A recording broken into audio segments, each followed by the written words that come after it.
Hello and good evening, everybody. How's it going? It is Monastery Live, Sunday, July 29th, 2018.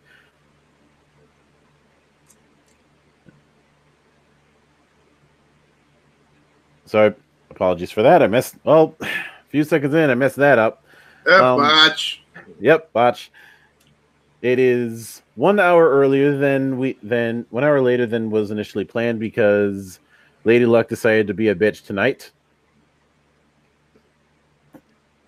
And as always, I am your one and only gaming monk. Back finally after attending my first MetroCon in Tampa, Florida. And if I end up having a bit of audio issues, I'm dealing with con plague. It's mostly gone, but there's still a bit of lingering. And I've been taking a whole lot of vitamin C and zinc for the last few days. But as always, with me is good brother Aaron, and unfortunately, Doku is once again late as always. And I hope he did not get alcohol poisoning after what happened 2 weeks ago. No, he didn't get alcohol poisoning. His phone died. Oh, yeah. So, but because of that, I do not think we'll be doing any more drinking games when it comes to the article reading segment of the show. Yeah, too many weasel words will put you in will give you a complimentary stomach pump. Yeah, and I need all the audience that I can get. Yep. And hang on, let me put out a bit of message. Yeah, lady, that's a good thing. Said Lady Luck didn't throw an overturned truck on my way home. Swear to God. I wouldn't put it past her. I mean, you are dealing with Chicago traffic. Yep, especially even out in Aurora, you're still dealing with assholes. Aaron, keep in mind I've worked in insurance. I know exactly how assholeish people can get. Now, that said, I did talk a bit about MetroCon when I was on the RVT stream with the guys who got me into the place to begin with, and I do have to say, like I said earlier in the week, I will probably be going back, probably to see what crazy shit I can find, because Aaron, you have not lived until you've seen a bunch of weebs slow dancing with body pillows to the tune of Careless Whisper.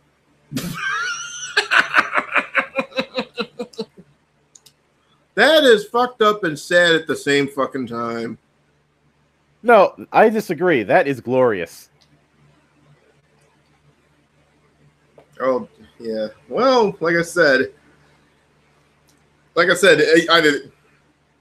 either it's an epic troll or it's epic sadness. One of the two.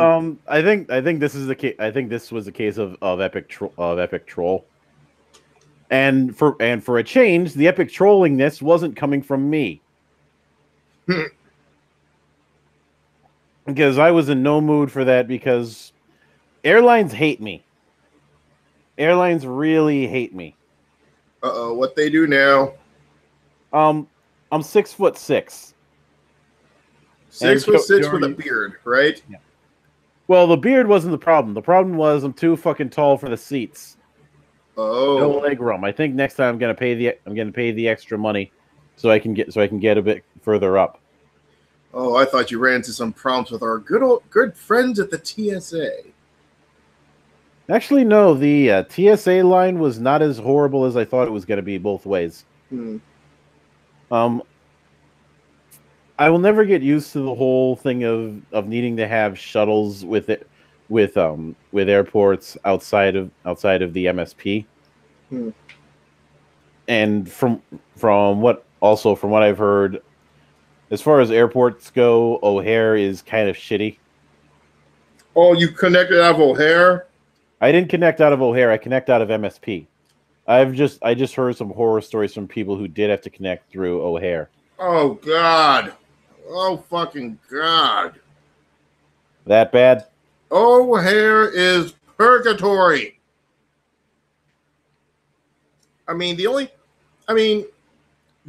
only one time that I flew out of O'Hare, and that was when I was trying to see my friend over in Reno 12 years ago, right? Mm-hmm. Luckily, it wasn't that bad at the time. It was around 2006, but I could imagine it being more hellish now, you know? You probably have to go through like 17 different screenings. Hope to God you don't get randomly selected for a strip search. I mean, it's probably not as bad as it was like deep in the Obama era back around 2012, 2013, but still, I'm sure it's a fucking disaster considering it's Chicago. Well, just so I can get this joke out of the way, I will never forgive Chicago because they gave Pete Cetera a job. Mm. Yeah, I hate the band Chicago, and I hate Peter Cetera. Oh, come on. Some of their songs are okay. Come on. Okay, let me rephrase that. I hate them after 1976. There you go. They sound like some sort of when they start becoming like a ballady fucking band and drop the goddamn horns. Yeah. They started to suck. Anyway, Kyoryu's pointing out the T-pose internet ritual, which I need to explain this. So I see a bunch of people doing the T-pose in the middle of the floor, and I just happen to walk up and half jokingly ask, "Are you guys summoning an internet connection?" And they kind of go up and down just chanting internet. And I have a bit of laugh. I take some photos, then I walk off. I come back about 30 minutes later, and I see about 20 people doing the pose and in a circle, chanting internet. Oh my God! You know what that reminds me of? There's a commercial for I think it's one of those cable services or something like that, where they had this commercial. It's called the Dish Heads, right? Mm-hmm. I don't know if you saw this commercial that they were trying to they're doing the no rain dance because if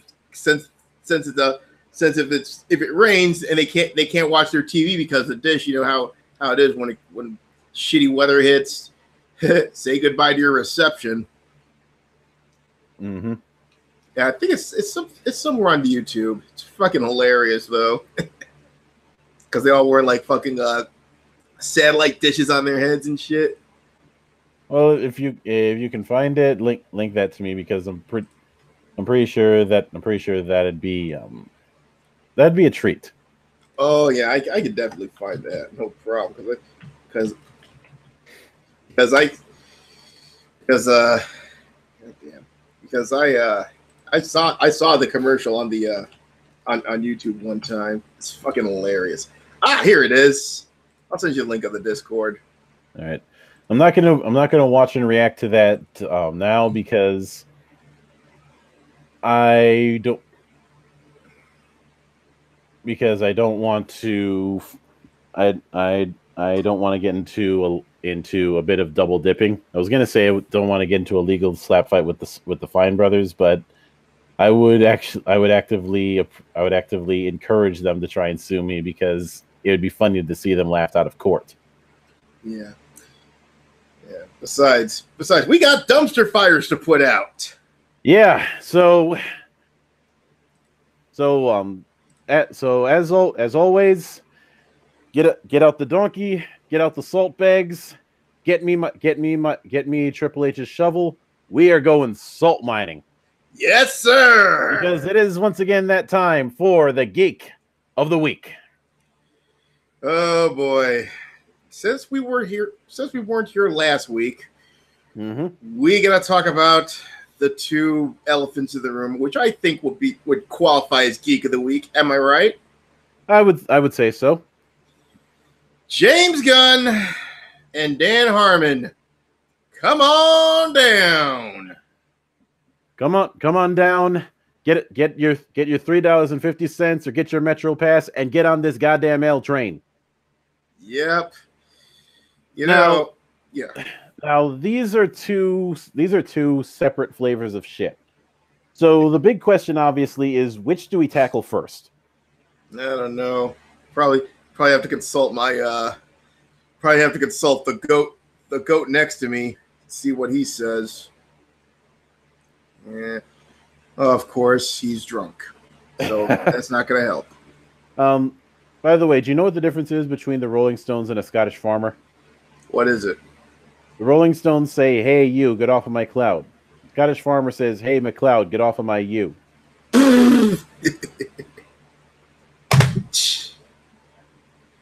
Well, I would say James Gunn because he's more high profile. Yeah, let's start with James Gunn because I don't feel like eating pickles right now. Yeah, I don't want to deal with. I want to put off the Rick and Morty shit at least as long as possible. Mm-hmm. That thing's a whole fucking dumpster fire.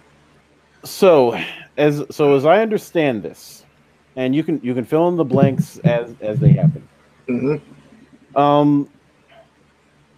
I think it was Cernovich found some messed up stuff that Gunn had said. Actually, what happened was a lot of guys found some stuff on James Gunn's shit and Cernovich, and they reported to Cernovich. So he's got people finding shit for him, you know. All right, but there seemed to be an implication that he's taking credit. Yeah, you could say that. But even so, this whole thing with now his side of it it's not really worth noting. But what I can't help but notice is for starters, this idea that I do not like this idea that you have to curate everything you say in case something like this happens. Like there's no possibility of somebody having a method that they carry themselves online and offline. Mm-hmm. Especially since Gunn is not exactly somebody who's going to be on the level, because this is the same guy who was responsible for Super and Tromeo and Juliet.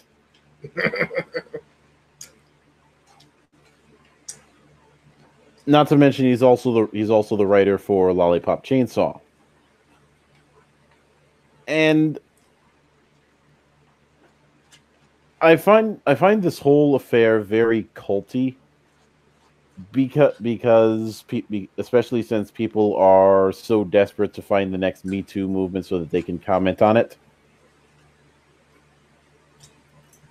And the reason why I say it's culty is because with a lot of times with cults, you constantly have to you're constantly expected to screen everything that you say, do, think, or eat. And anytime you deviate even slightly, you are thrown out with prejudice. Yeah. You're effectively playing the Red Queen's gambit. And for those of you who don't know what the Red Queen's gambit is, read more. It's from Through the Looking Glass. The Red Queen saying it takes all the running that you have just to stay in place. Yeah, like us. Yeah, and the funny thing is, the thing about James Gunn picked up his fucking pitchfork when it came to the whole Roseanne thing, you know. Yeah, that's the reason. On one hand, I do that was something I forgot. On one hand, I do sympathize with the situation that he's put in. On the other hand, you know how I love a good dose of karma. Yes. That's why I really don't give a fuck about what happened to James Gunn, you know the old saying, right? You reap what you sow. Well, it's harvest time for his ass. He who sows the seeds must reap the whirlwind. Yep. And This is the same person who celebrated over Roseanne getting fired. Even Yeah. and I which look, I don't give a shit about people's politics. Celebrating someone's firing is not couth, because you're essentially glad that they're not going to be able to put food on their table. And yeah, even at that high level, this kind of thing still applies. It's one of those principles things, because would you would you want it would you celebrate if it turned out a coworker got shit canned? So why do it with somebody who's making six figures? Yeah. But like I said, it's one of those. A lot of people in the soy brigade and the pod people think themselves completely untouchable, and then when it turns out, no, you can fly too close to the sun on your wax wings, and they don't, and the only way they know how to handle it is to just flail about and hope for some kind of miracle to happen. Yeah. But the good news of I think hope, but I hope what I hope comes of this is these guys realize that trying to get people fired because of differing political beliefs, it's not a good way. It's not a good way to pull. We tried giving them a little chance to listen to reason. They haven't. So now we're trying another tactic. Basically, they thrown their bullshit back at them. Yeah, and if they want to see what the future holds, if they keep trying to eat their own like that, remember the Nation of Joe? Not familiar with that one. That was a gag, I think, in Futurama, where it was just one guy named Joe who was his own nation. Yeah. Yeah, that's them. Yeah. It's your future. Yeah. But like I said, but I can understand why someone on the right is doing this, and I pretty much, and it makes sense. They decided to adopt the MAD policy. Mutually assured destruction, which I'm not entirely sure if that's the best approach to make, because You are dealing with crazies. Yeah, it's still destruction. On the other hand, well, the far left and the far right don't exactly care for me. Yeah. Like I said, but like I said, the only way this could backfire, like I said, is if they are that crazy. And you know what? Who knows with these guys? I mean, shit. I swear to God that the next guy they get fired, they might burn half of San Francisco down in response. If they burn down half of San Francisco, I think we'd call it an improvement. Yeah, no shit. With all the freaking needles and human feces running around there, and all of a sudden, and of course, the biggest threat that the city council, they don't see that as the biggest threat. The biggest threat are straws. I'm like, oh God, you're gonna this I was completely out of the loop on, so you're gonna have to explain this one. Well, apparently, some couple cities in California, San Francisco included, has thought it's such a great idea to start banning plastic straws. Apparently, they took a look at the shitstorm that is the UK, and they're just like, oh, how can we make a bigger shitstorm here in California than in the UK? We're the kings of the shitstorm. Why they're stealing our thunder?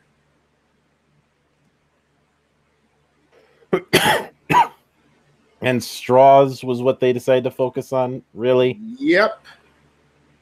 Fucking straws. Basically, this is how California is taking the straw.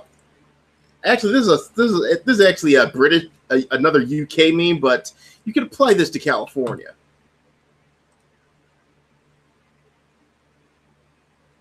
Oh my God! It says block. What? It says It says requested, but Discord block any robo hamsters deemed explicit. Oh BS. That's a fucking great meme.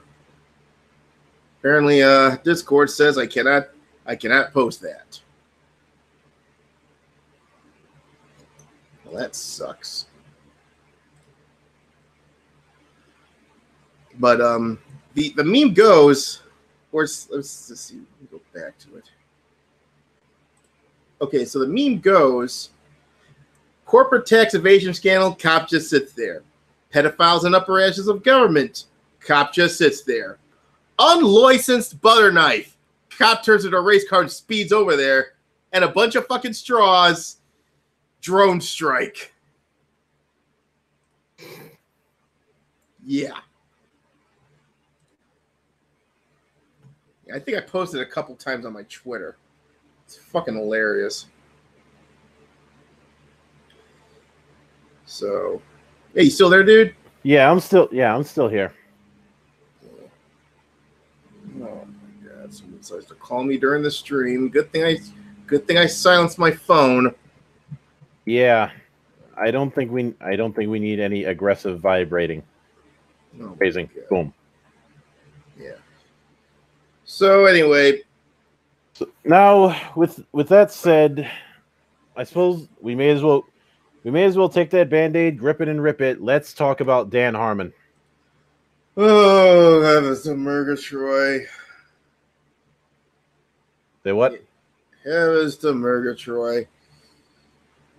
Yeah, you know, we've been trying so hard to avoid Rick and Morty, talk about Rick and Morty on this show, but well, I guess it has to happen eventually. Did it?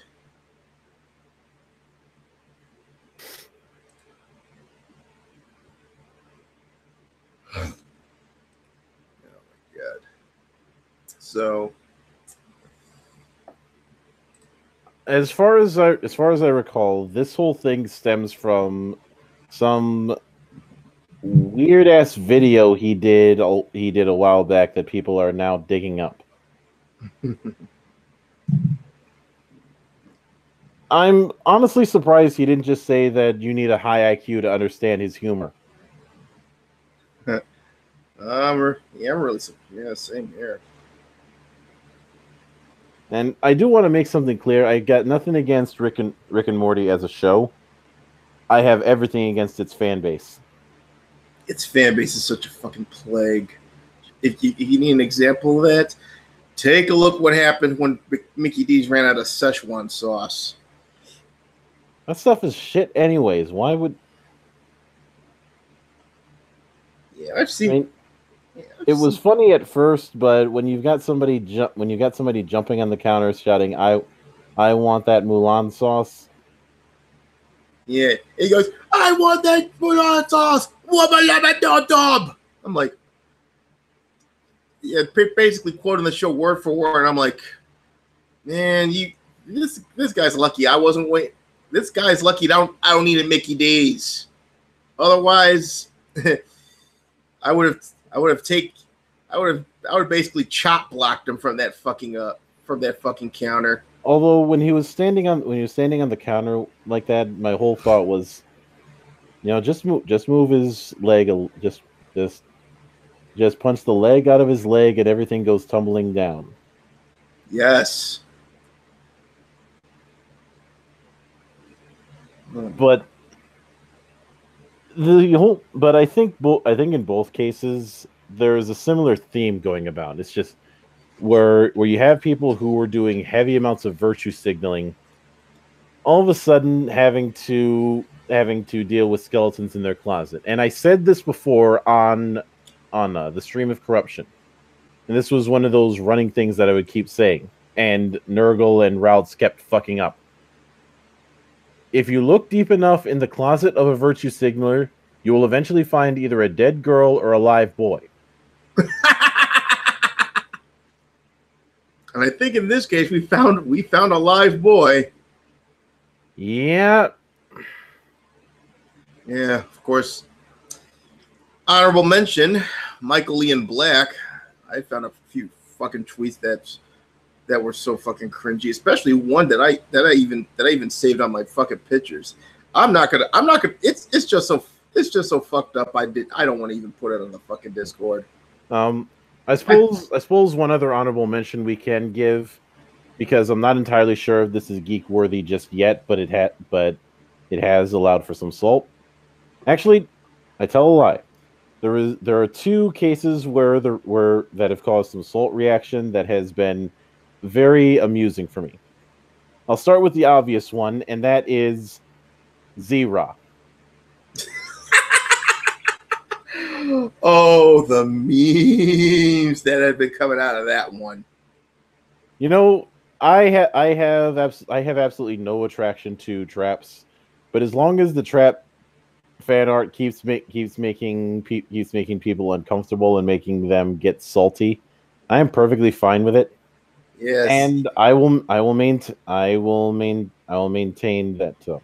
Now, my criticism of the whole thing was a lot more than just she looks like a boy.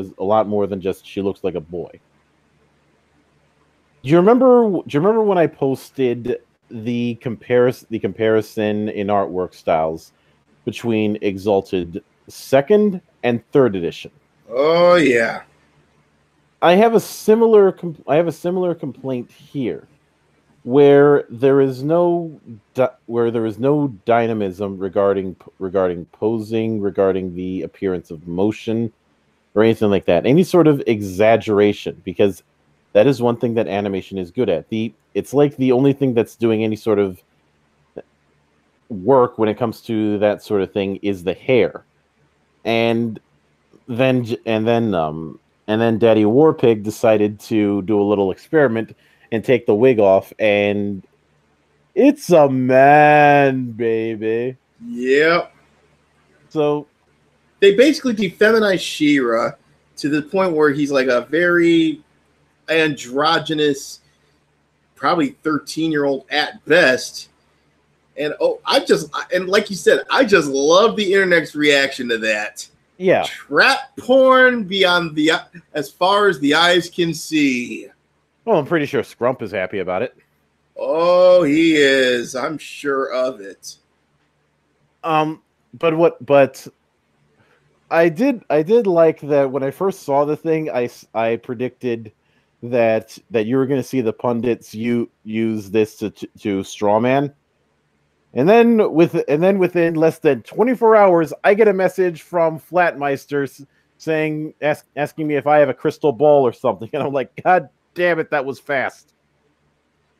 What, you predicted there'd be trap porn coming from this one? I predicted that the pundits were going to strawman the complaint and strawman the amount of trap porn, and pull the it's not for you card. The same card that I remember a certain hack writer on Doctor Who, when doing the episode Fear Her, tried to pull. That if you had a problem with it, well, it's for kids. It's not for you. You know, because and this is one of those things that really annoys me. God forbid there's adults who will watch animation with their kids. Yeah, really. And God forbid we don't have a whole generation of weebs and the like who grew up with animation and want to share that with their kids.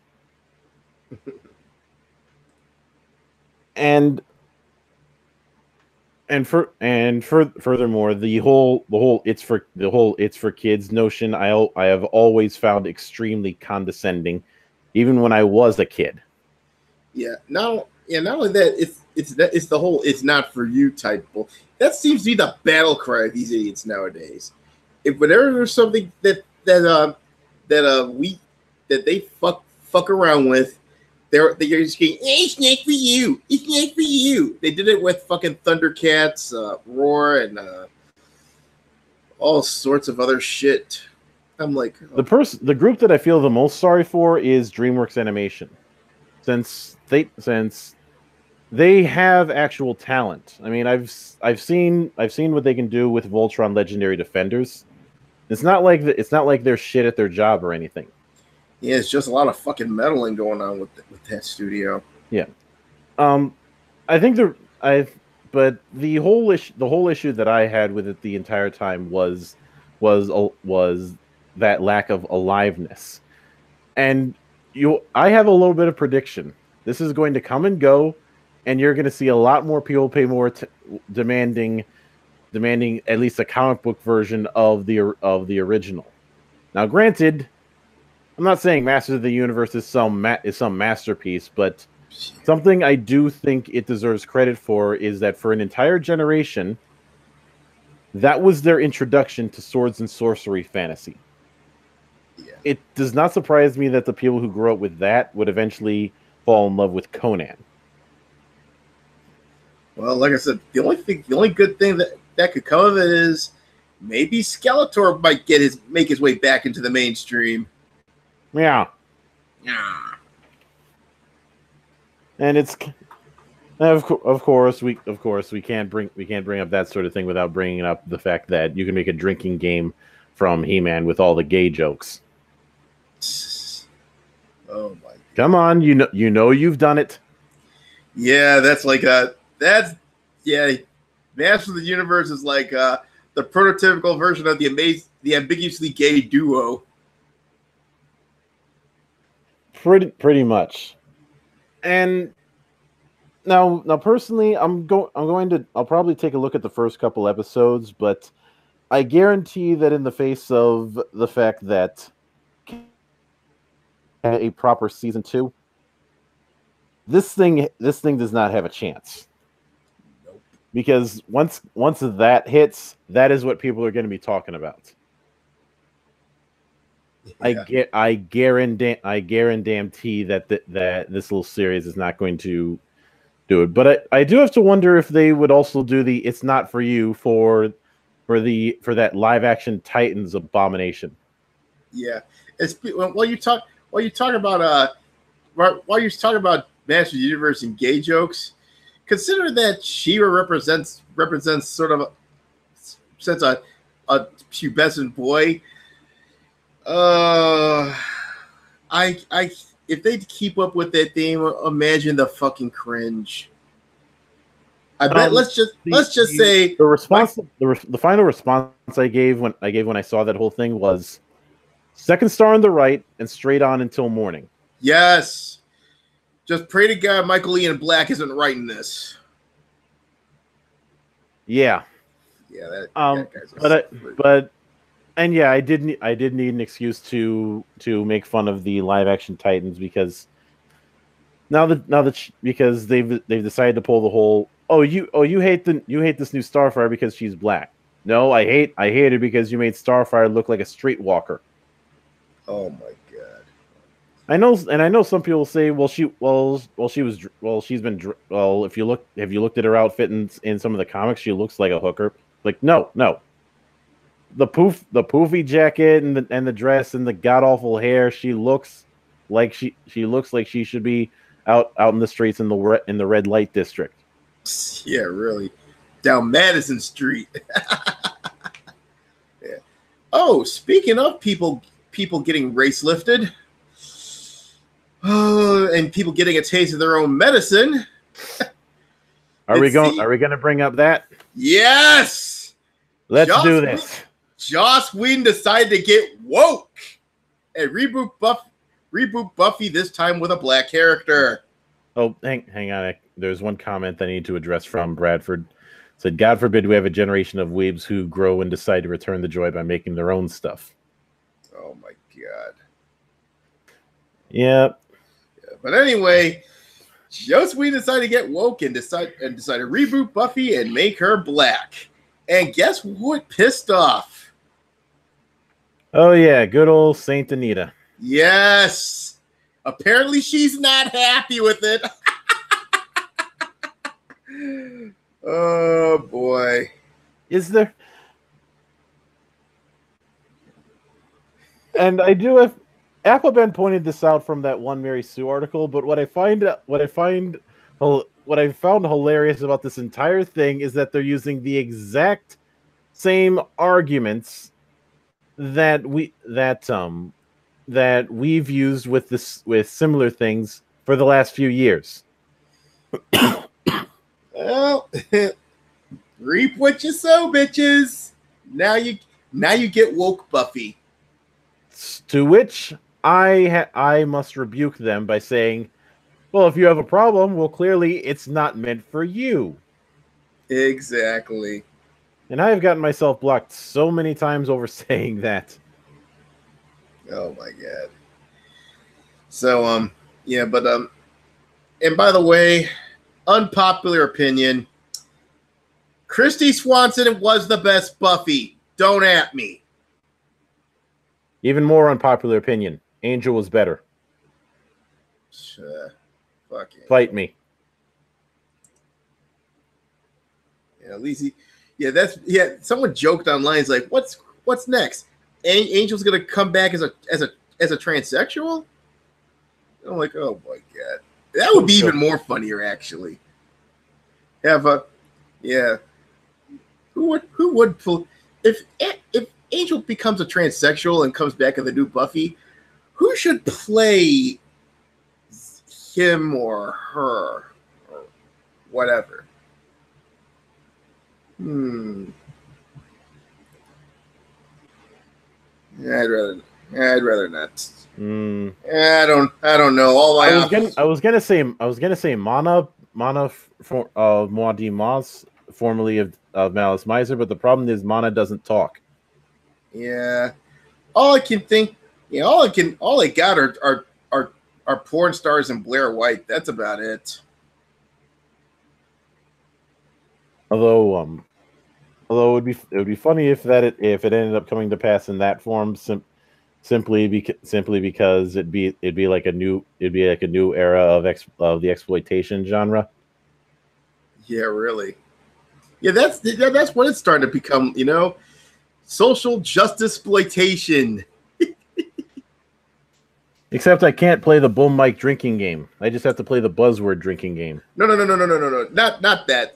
Woke exploitation. There you go. Yep. And much like a promotion down in Florida, they make no money. Yep. Get woke, go broke. Facebook, Twitter, and now Burger King is starting to realize that. Oh yeah, that was just embarrassing. Like nobody thought to call an audible and say, no, this is stupid. Yeah, I guess some PR or jagoff probably had everybody medicated before voting on it. Oh god, and people wonder why why ad agencies are losing money and becoming less creative. Shit, they need to let someone in let someone in like me in. Shit, I'll bring back 80s style commercials. At least they were fucking entertaining. Worst case scenario, you can just steal some ideas from the Japanese. That works. Yeah. Yes. Have the return of Sega Sanshiro to promote the new Coca-Cola. Well, he's promoted ramen.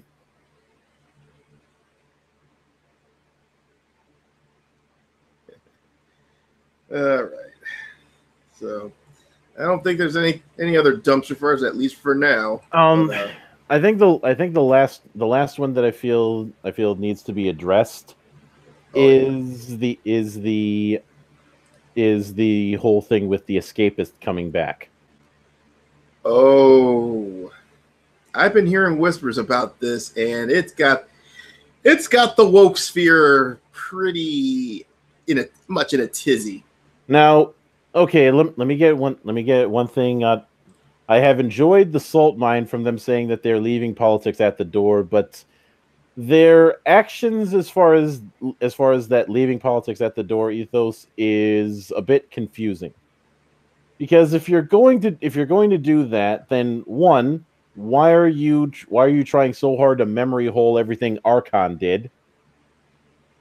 The guy who was at the forefront of your fucking site. And two, you want to leave politics at the door. That is admirable. Why are you paying Blob? Oh, they brought Jim Sterling in. No, not Sterling. I'm talking about Chipman. They hired that fucking Stalin in training. I don't get this.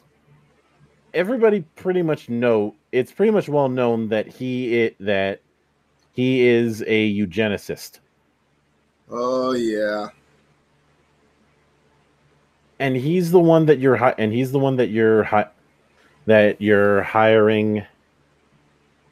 for this new direction with the Escapist. Jesus fucking Christ! What happened? Was there a coup against Archon or something? I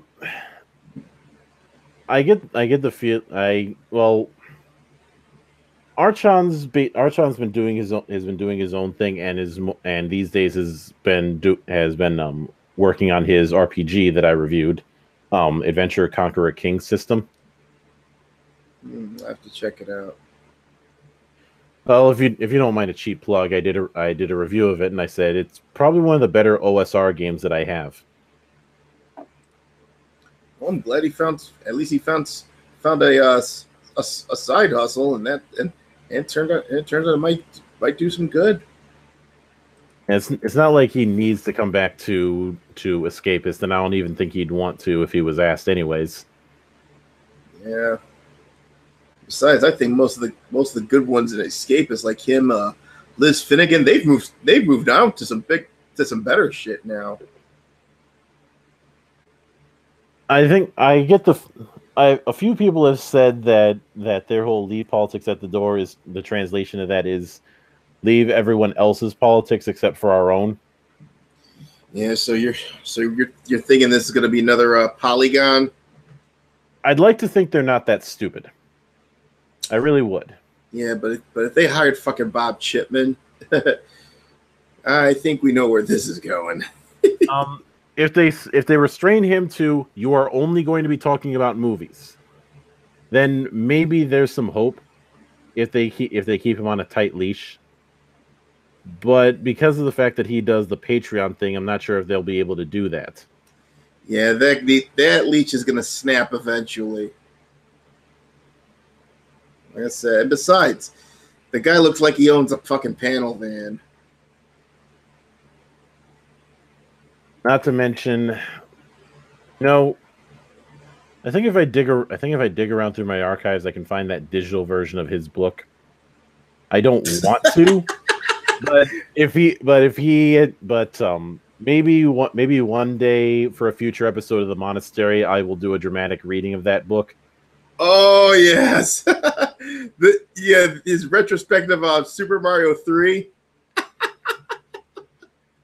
Yeah, the one so bad that P4A couldn't even do their usual shtick with it. Oh my god, I would love to hear that one, man. Because let's just say there's taking yourself too seriously, and there's something that Bob Chipman did, which is about 10 steps beyond that. Oh yeah, it's the old walk off the cliff. More like row your boat off the cliff and not noticing that you're rowing in the air, unless you look down. It's like what fucking Wile E. Coyote. Or you could also say that he tried jumping Simpson's Gorge. Sorry, Springfield Gorge, and well, we all know what happens anytime somebody tries to jump that. Yeah, really. Pretty much, yeah. It ends up what happened to Clara Clayton if had a certain somebody didn't save her from going off the ravine. Yep, but Given all that, I think it's time that we delve into our bit of fail for this week when it comes to what people decide to vomit on text. Yes, here we go. All right. But I'm going to take a 5 minute intermission so I can get myself some liquid refreshment because I'm gonna need it. Yeah, same here. I'll be right back. So, dead air. The show is yours for the next 5 minutes. You know, I wish we do play some fucking music or something. Okay, dead air, take it away.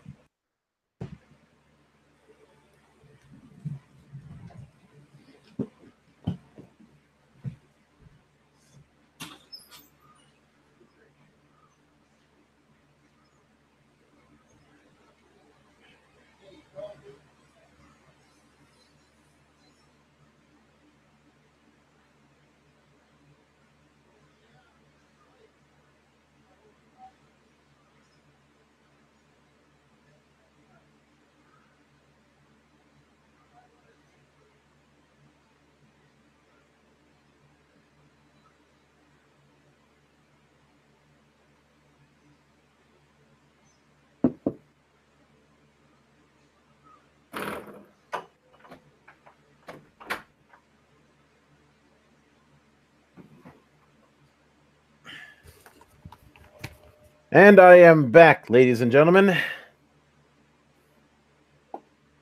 And let's see, Aaron, are you with us or are you still AFK?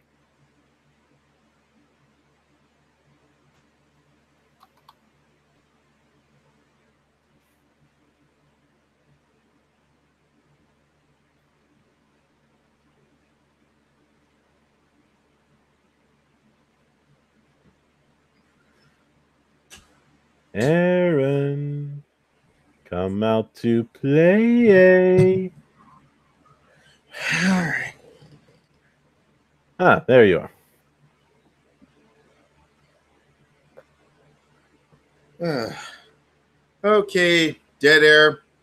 Now we can have the show back. Yep. All right. So, you gotta put this stink burger on screen share. Yeah, let me get that in a whole new window. And let me. So, what's the drink of choice? Good old Coca-Cola.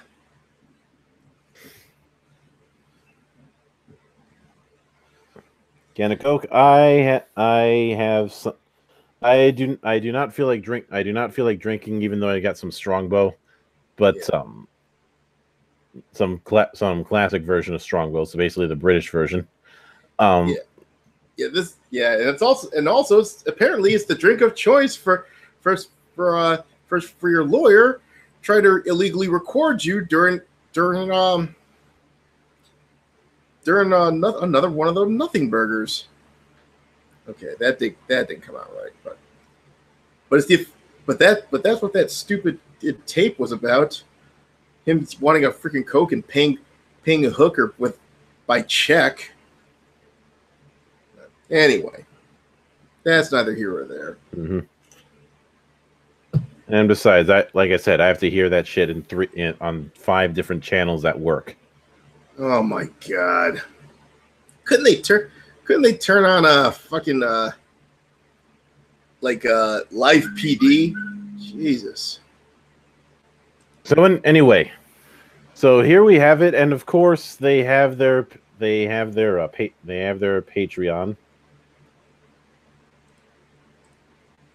Of course, they gotta, and let's see. Yeah, they gotta push their Patreon, and the guy that they used for his face. Yeah, that looks like I think he's a close cousin of Josh Mick and Josh over there. I guarantee he's probably in a lot less shape than that photo indicates. Because remember the artistic versions of the cast of Feminist Frequency? Yep, and and Randy Harper. Mm-hmm. Yeah. Add 100 pounds and you have their actual picture. Once again, I find it funny that they complained about unrealistic depictions, and yet their own depictions don't reflect who they really look like. Exactly. Anyway, the article is called "Chasing the Muse of Appropriation." It's an editorial from Storyboard.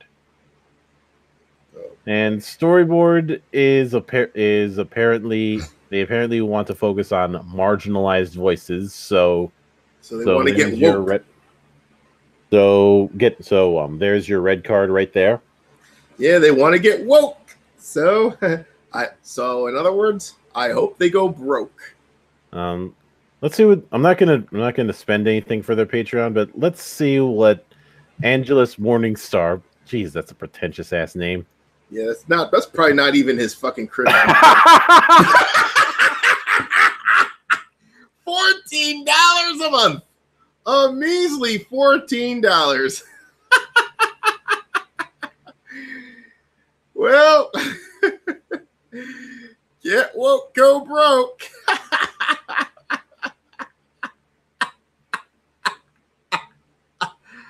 I wonder who those four patrons are.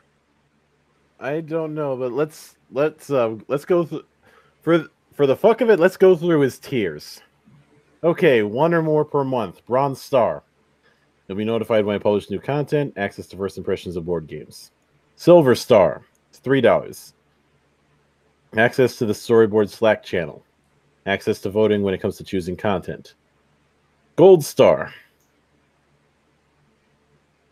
Access to playing games against on BGA and Yukata. Invites to special meetups at international conventions. And that's it. So, and let's see. Oh, scroll down, because I think there's some that says supported. 2 patrons on his $5 tier, and 1 patron on his $1 tier. Who's the silent partner? Probably himself. Yeah, most likely. And one of his goals is to try and get 100 patrons.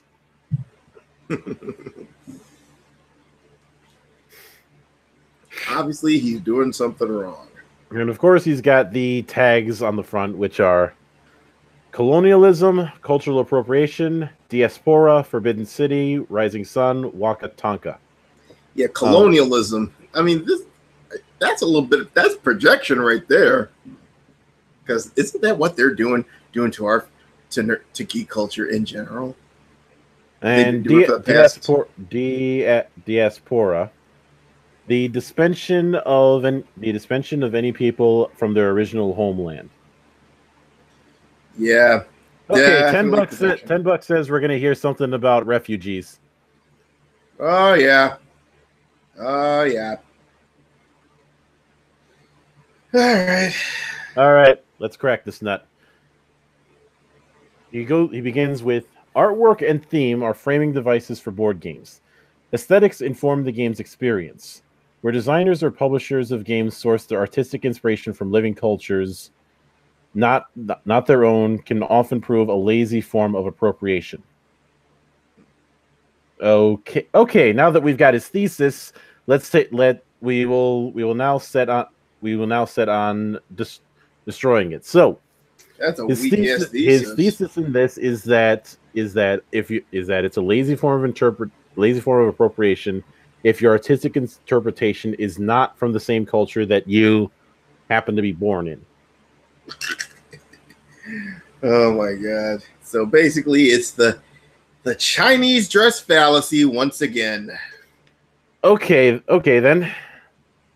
Let's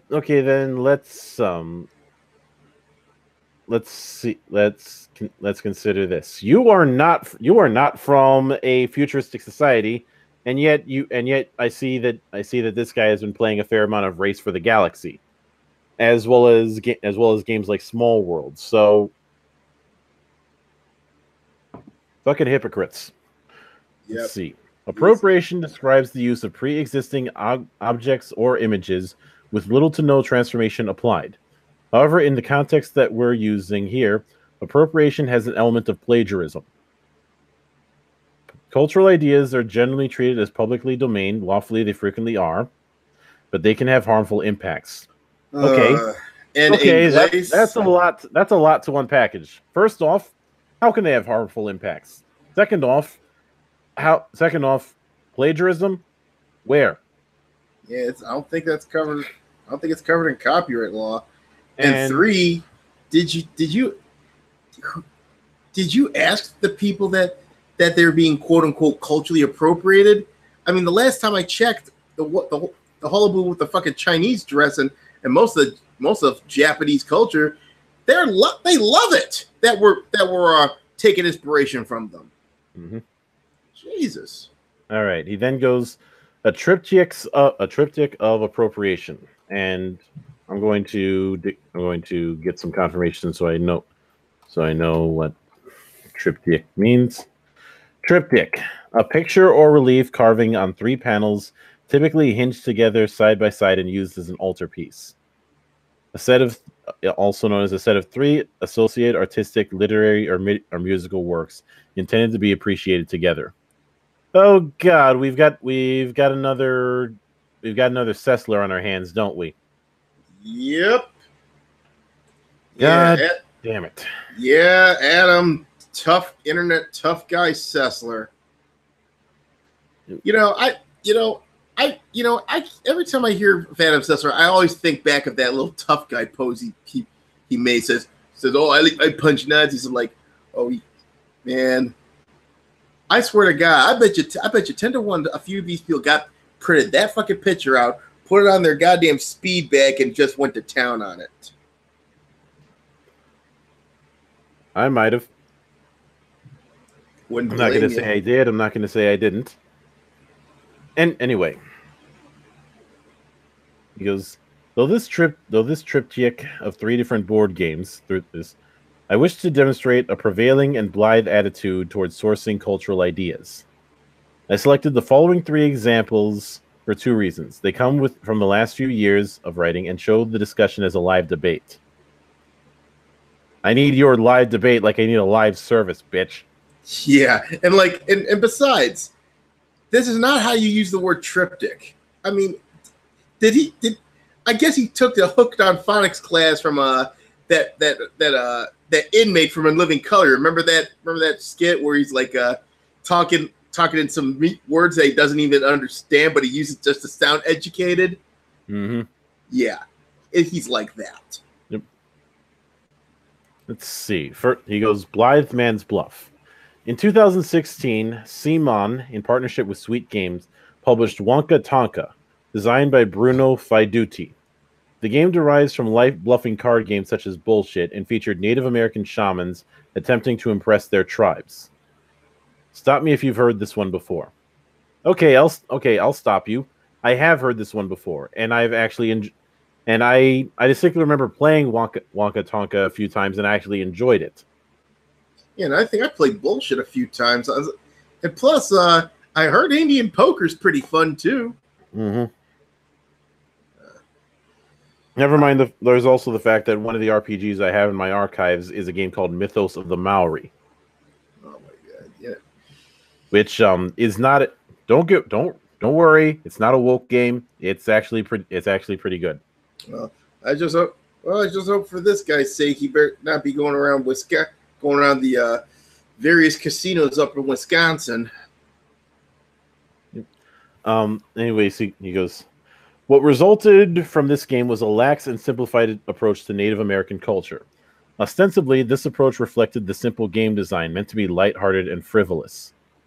Through reviewing the design blog of Faidutti himself, we can discern some thought processes. Quote, when I was thinking of fun themes for a bluffing game, I came upon the idea of animal sacrifice and of priests slaughtering the wrong animal, hoping that men and maybe even gods would not notice. I hesitated between ancient Greek temples and American Indian shamans.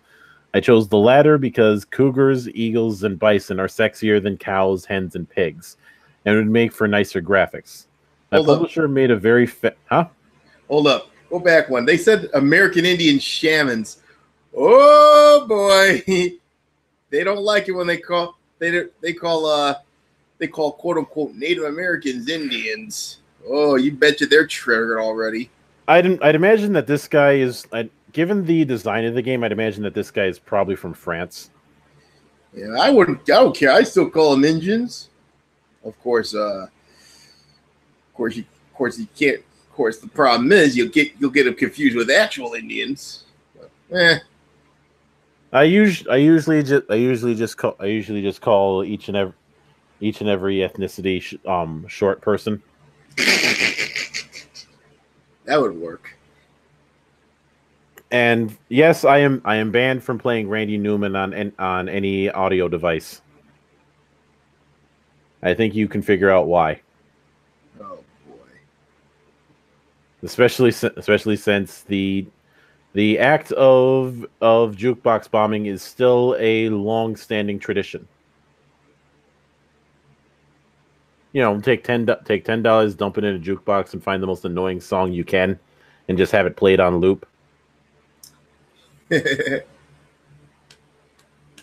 Anyway, he then said, my publisher made a very fast inquiry and found out that Plains Indians didn't sacrifice animals, but only summoned their spirits. This makes the game's theme a bit less fun, but anyway, we probably could not have killed cute animals in a light, friendly game, no matter whether the sacrificer was Greek or Indian. Oh, that sounds like fun for the whole family. Sacrifices, ghost sacrifices. With the way he's describing it, I get this sort of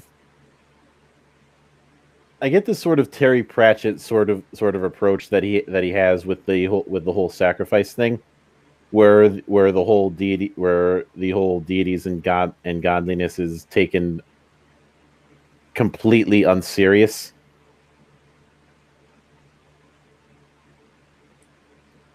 And I wouldn't be surprised if he wanted to inject a little bit of British humor in this whole thing as well. Yeah, not the modern British humor. We're talking Monty Python British humor. Yeah. And modern British humor is basically someone trying to sell straws in the black market. Mm-hmm. Oh no, not straws. Kitchen utensils. Yep. Let's see. Then our guy goes on to say, Faiduti goes on to discuss how the controversy emerged after his now infamous white paper on post-colonial Catan. He admits the contract for Waka Tonka finalized before that article. That is, after a turn towards unpacking the exoticism of foreign culture and the general problems of Orientalism in a colonial world. Orientalism? Aren't they continental? Anyone else smelling spooky language here? Because I am. Yes, I am. I mean, especially if they're using the words wrong. Orientalism, it does not apply to any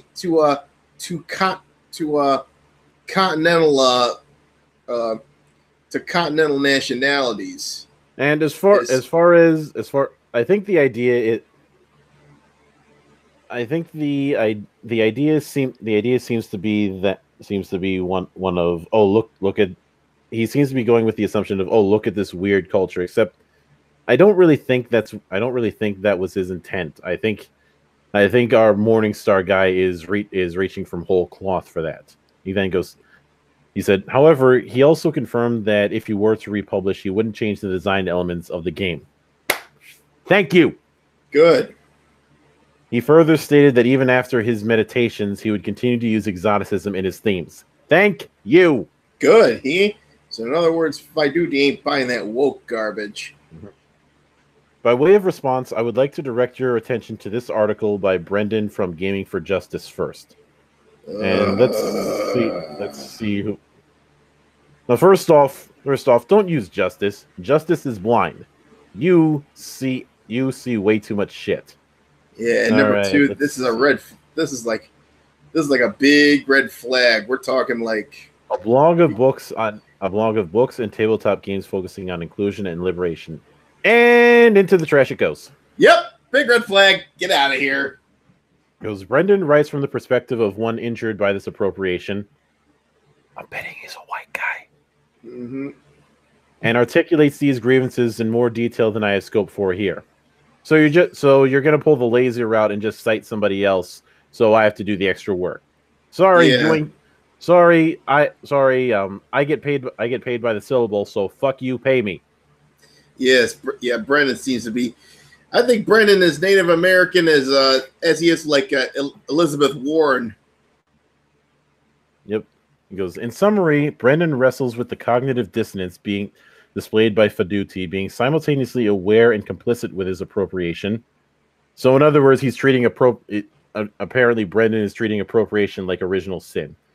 He criticizes Faduti's self-professed ignorance of Native Americans, not as a living culture, but an historical dead culture. Typo. Indicative of a romanticized vision of the non-European world for German and French designers. Okay, so he is French. Yeah, and by the way, wouldn't original sin be appropriating Italian culture? Well, apparently I did just by referencing Goodfellas. He goes, Brendan's grievance is best summarized in this sentence, quote, Vaiduti does so much damage in one sentence, discounting an entire peoples made up of many different tribes and cultures, justifying his use of the American Indian stereotypes, erasing the impact of European colonialism in the present day, and trying to spin his use of theme as positive for indigenous peoples. This is particularly hard to swallow for me, coming from a white person from a country who helped colonize the Americans. Aaron, pick up that phone, because we fucking called it. Yep. All I heard from that fucking screed was wah wah wah wah wah wah wah wah wah wah wah wah wah wah wah wah wah wah. I swear to God, Charlie Brown's teacher was a bit more exciting than that tired old screed. Yeah. Never mind the fact that aside from the amount of words salad in the whole thing, ending it with the whole white guilt thing, which is the reason why I argue that the people who are against racism are far more racist than any mustache twirling Klansman. Yeah, really, and like I said, they believe wholeheartedly in the whole what's it called? Something. Damn, I always mess this up. The something about low expectations or something. Bigotry of low expectations. Yes, there we go. That's the problem. It's like, I bet you if you took it to some sort of I bet you if you took it to some tribesman who probably owns a fucking casino over in goddamn over by Menominee or something, I think he'd probably be laughing at it. It's a parody of some people actually think it's funny, parodies, The Gods Must Be Crazy is a half parody. A lot of people forget that too. Yeah. We have an editor's note saying, Fiduti has brought to my attention to subsequent commentary, which states continues this dialogue here and here. Let's see what he's got. Yeah. Okay. It's all in French. Unfortunately, I can't really talk much about it because it's in French, and while there is Google Translate, I do not trust that. I'd rather have somebody French translate it for me. Yeah, anyway. But I have a feeling Fiduti doesn't give a hairy rat's ass about what these idiots think. No, I think he cares more about people who are buying his game and giving him actual feedback, not somebody who's offended by it. Yeah, he like I said, he's already counted too much money to get woke. Let's see. Next is The Wayward Son. In 2017, CMON launched a Kickstarter for Rising Sun, designed by Eric Lang. I know Eric Lang. He does good stuff.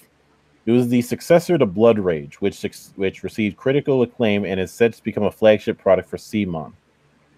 And let's take a closer look at if I can get a closer look at the box here. Oh, it's awesome, man. Shit, I'd play that. Yeah. He goes, "Stop me if you've heard this one before." Wait, didn't you use that gag in the first part, Morningstar? Yeah, you can't repeat the same gag, especially if it's a topic. If it's the next top, it's subsequent topics. That's not how this shit works. Mm-hmm. Damn it, Dilo. Anyway, he goes, "The explicit business model for CMON raises capital for new games through Kickstarter, offers specific exclusives to maximize capital prior to production. A significant aspect of their marketing strategy incentivizes people to buy at the point of Kickstarter instead of later at retail." Which is not a bad thing. One, that's not a bad thing, and two, that's extremely common. Level 99 does that all the time, and they haven't put out a bad game. Yeah, most comic artists even now it's filtered on to comics with fucking Jawbreakers and Ethan Van Sciver with Cyberfrog. You're seeing that type of sales point is the way of the future. All right.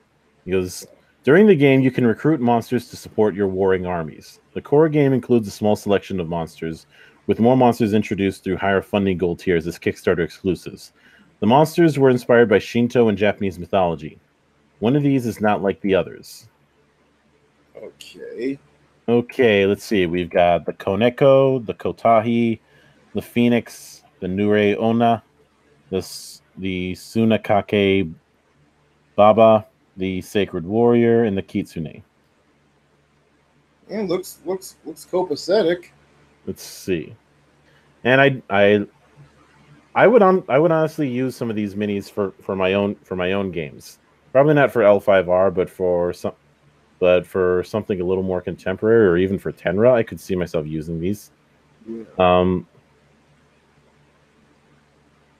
Kotahi says it's not drawn from Japanese mythology, or in fact linked back to any source of Japanese culture. Okay, Did he show his work? Let's say we do a little fact checking here. Yeah. I sense he didn't do his work. Or better yet, not do his work, didn't show his work.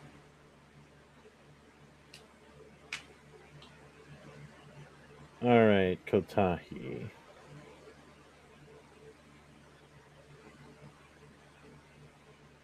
Let's see.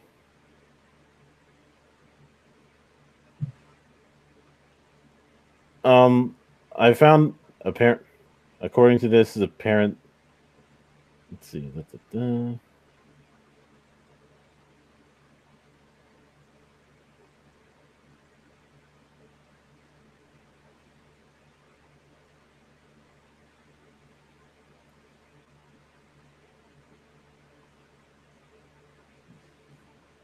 Okay.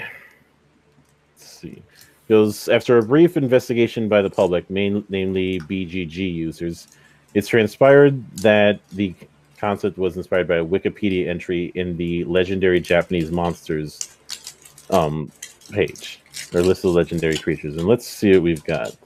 Let's see, It might be under another name. That could certainly be the possibility, because it was a fake entry drafted by Kotahi Manawa Bradford and his friend, a then 19-year-old farmer in Danvik. In drawing from a fake source of Japanese culture, we gained insight into the level of research that went into understanding Japanese mythology, especially as the pressure to provide a larger suite of monsters grew to meet Kickstarter demands. Let me check I'm going to check the history page on this one. Let's see, view history. Let's see. Let's try the March.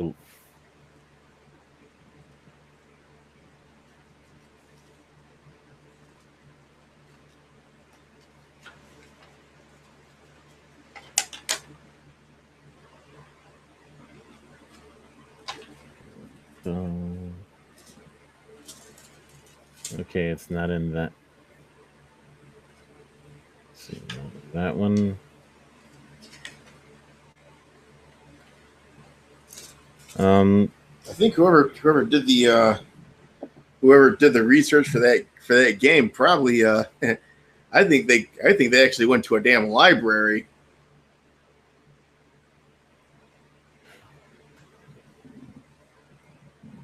Let's see.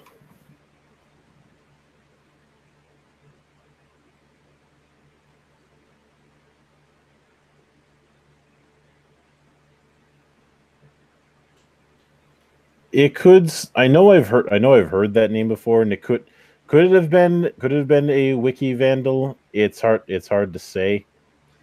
And Yeah, unfortunately, I can't get any evidence if that is the case. yeah, yeah. My theory is the creator probably went to an actual library and did some research. Yeah, and since the guy making this argument didn't source it, you go. But anyway, let's move on. The waters here are muddied because Simon has an already established history of cribbing glibly from World War frames in reference to their artwork. Zombicide Black Plague received scrutiny for their use of historical European characters.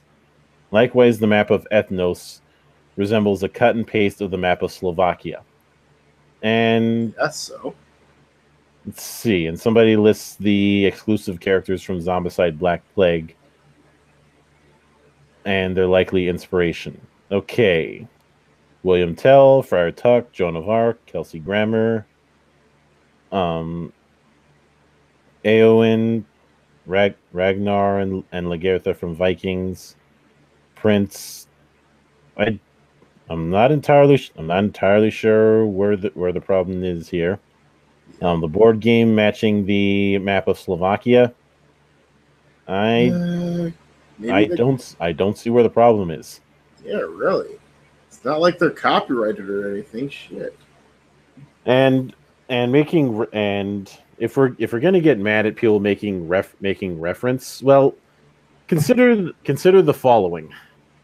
Now let me see if I can find where I put that particular item. Ah, here it is. I love looking at a giant ass bookshelf of RPGs in the morning. Okay. There is a game that I have in my collection called Wild World Wrestling.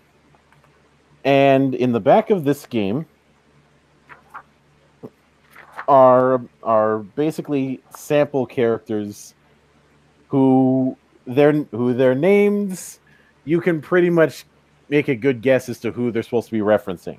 Things like Jock Bragger, the all superstar, Jonah Sentra,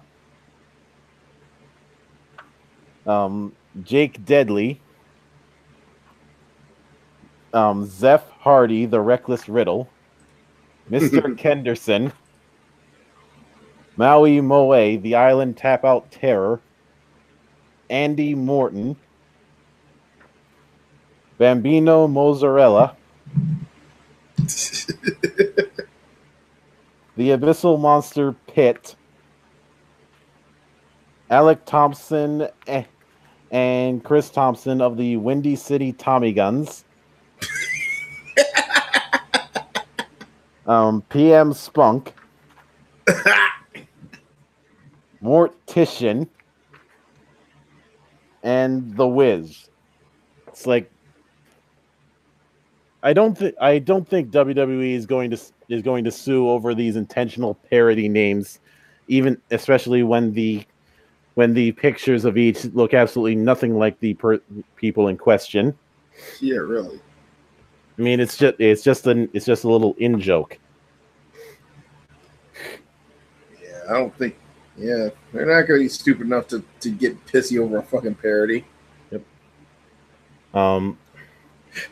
Then he goes, so the historical practices of this company tends to mean that issues of cultural appropriation overlap with issues of general art practices that can be considered laissez-faire. The cultural dimensions can easily get lost in the wash of the more general approach. Worst case scenario, they screwed up. Big whoop.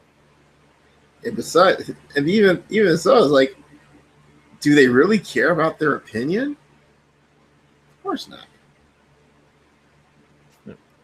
Let's see. Next is The Forbidden Pity. It was in 2018, Tasty Minstrel Games. That's an awesome name for a company, by the way. Yeah, really. In collaboration with the Game Brewer, also an awesome name. I wish I had took that. Launched a Kickstarter originally titled The Forbidden City. Since retitled Gugong. Apologies if I'm mispronouncing the name. The game is set during 16th century Ming Dynasty in the city of that name. Then you go, stop me if you've heard this one before. Again? What is that? Is this a stupid catchphrase? I guess. Because if looking so, at, it's a looking stupid at the catchphrase. thing, they got about 5,000 backers to spend almost 300,000 euros. Let's see what the conversion rate is. So 300,000, which is about $349,609.50. That's a good chunk of change. Mm-hmm. Looking at the, let's see, looking through this whole thing. Wow, that is quite the board. Yeah, that looks badass. Mm-hmm. A little bit busy, but I've seen and dealt with things far more complicated. Let's see. I like these little gifs showing how play works. And let's see, it's a very European style game. The artwork looks pretty damn good. We've got plenty of pieces involved. Yeah, I could see myself playing this. Oh, definitely. This is something you probably see. This is like an old school board game gone completely haywire. Mm-hmm. Granted, it's not as now when we're talking haywire, you can't get more haywire than the campaign for North Africa. That or fucking a Hero Quest. Remember that shit? We do not speak ill of Hero Quest. No, I'm not speaking ill of Hero Quest. Anyways, he goes, problems with the game's art emerged after a thread by Huang Hao. I bet that's not his real name. Outlined the dissonance he experienced in seeing period costumes that were definitely not from the Ming Dynasty located against that backdrop. Saying the right side man is dressed more like the captor, constable for catching criminals in Song Dynasty, AD 960 to 1127, rather than the Ming Dynasty, AD 1368 to 1644. Uh-oh. Looks like we got a broken link. Oh. All right. It says...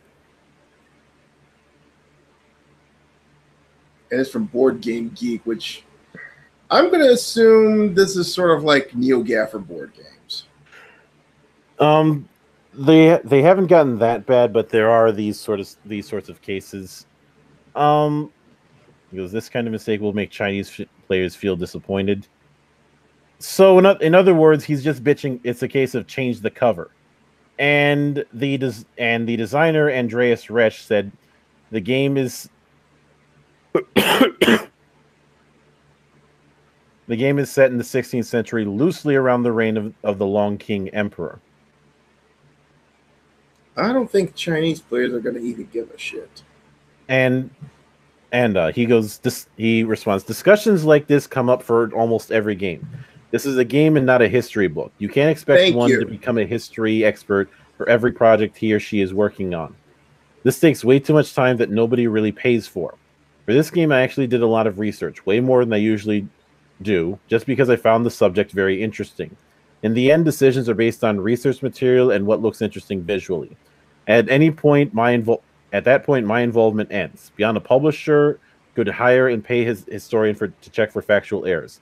An illustrator can't carry all the load here.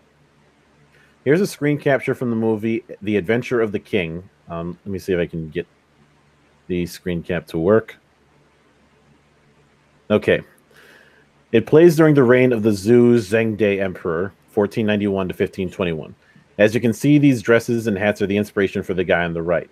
This may be guards or some other officials at this point, but it really gets nitpicky, and I can't imagine anybody would go crazy for this.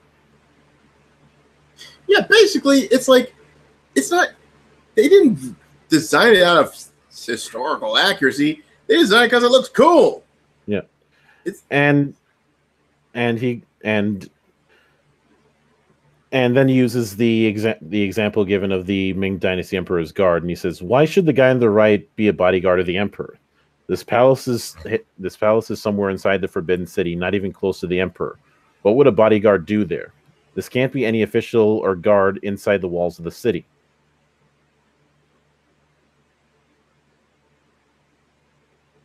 And then he goes, "I know that this is just a game. I only want to be able to be accurate, which is respect for culture. The picture above is a scene for the prisoners to go to execution ground. Generally, the captor, constable for catching criminals, are not allowed to enter the royal palace, such as the Forbidden City." If he's so concerned about accuracy and respect, why don't he create his own fucking game? I swear to God, they think, some people ain't gonna fucking have a goddamn encyclopedia try to copy it word for word.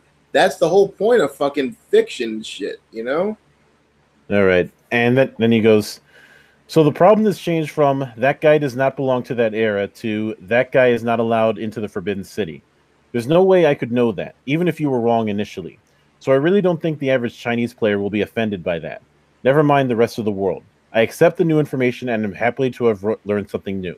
But changing the cover because of this little factual error and all the changes that go along with it, I don't know. I'm sure the publisher will read this and can decide if it's worth the money to hire an additional historian in the future. But in the end, costs will be passed down to players in the end." And then somebody chimes in and goes, Your responses to genuine concern for historical accuracy have been quite poor. At the very least, you could have shown some humility and apologize for the error." So now he's getting attacked for not bending the knee. Yeah. And that's what Andreas is doing. He's falling on his sword if he has to. And somebody named Ari is saying, "Let's not burn our bras or equivalent over this one, guys." And Andreas gives a couple response saying, "I was not attacking anybody, but you might want to reread your own comment here and think about it. Cheers."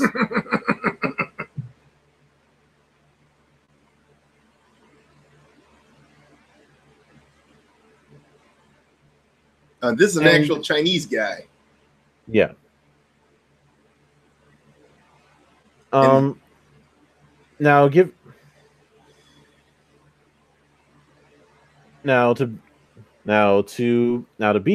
be honest, tackling other cultures can be a challenge. However, what does not help matters is going on the offensive like this.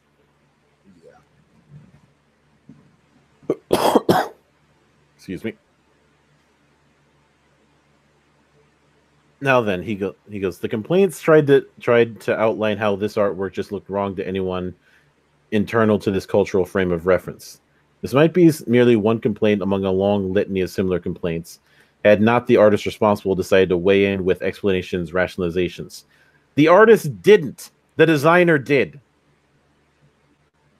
Resch objected to board games being regarded as a history book because he has a head on his shoulder, or that one should become a history expert for every project he or she is working on. He's right on that. I mean, I've done some bit of research when I've run wuxia style games, but it's not like I don't think I need to have read every single thing on the matter. Let's see, he suggested that the burden of historical research should not fall to the artist, but historians hired by the publisher to ensure historical accuracy. Except this game was never about historical accuracy. If it was if we were dealing with something like a total war, where they do try for a degree of accuracy, then maybe you'd have a point, but that's not the case here. Yeah, it's like if someone's complaining about fucking Dynasty Warriors, because Dynasty Warriors and Samurai Warriors, for that matter, both of those characters, even though they are historical figures throughout that period, their fucking dress styles and fucking weapons most of their weapons aren't grounded in reality. But will anybody give a fuck if they're playing it? Of course not. Well, let's consider the following. Does anybody raise a stink about characters from a game taking place in the Revolutionary War that has the founding fathers acting in ways that weren't 100% how they may have acted in reality? Never mind the fact that alternative history is a very popular intellectual game. Actual intellectuals, not academics, please respond.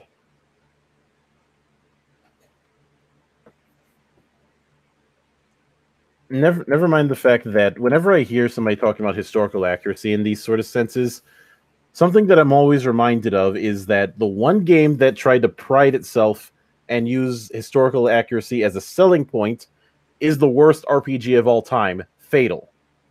Oh God. Just saying. Yeah, it's like why would anyone give a fuck if about historical accuracy? What? Were you there? Historical accuracy means absolutely nothing if the game doesn't work well. It's the same. It's like the whole graphics over gameplay thing. You can have the prettiest looking game ever, but if it doesn't play well, nobody's going to want to do it.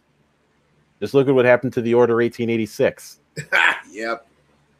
He goes, from that point on, the concerns devolved into reactions, which doubling down on the defensive. You can read the comments for yourself, but it's very clear that the complaints were not appeased by these responses, and the artist was not pleased by these contended obligations. Of course he would. He didn't bend the fucking knee, and he shouldn't. Let's see. In one sense, I can sympathize. Artists are often overburdened with unpaid work, and in that sense, I can comprehend objecting to further obligations being foisted on their workload.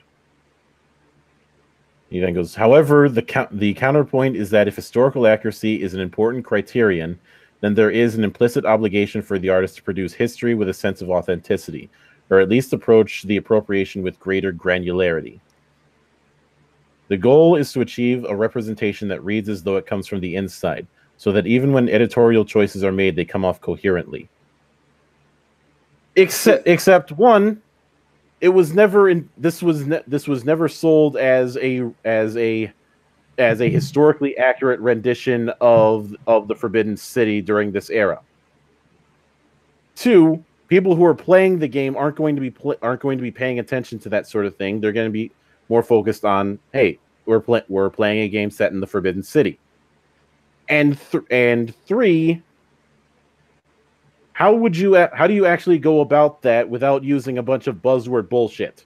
Yeah, and four, there's no fucking giant enemy crab, so what's your problem, buddy? Yeah.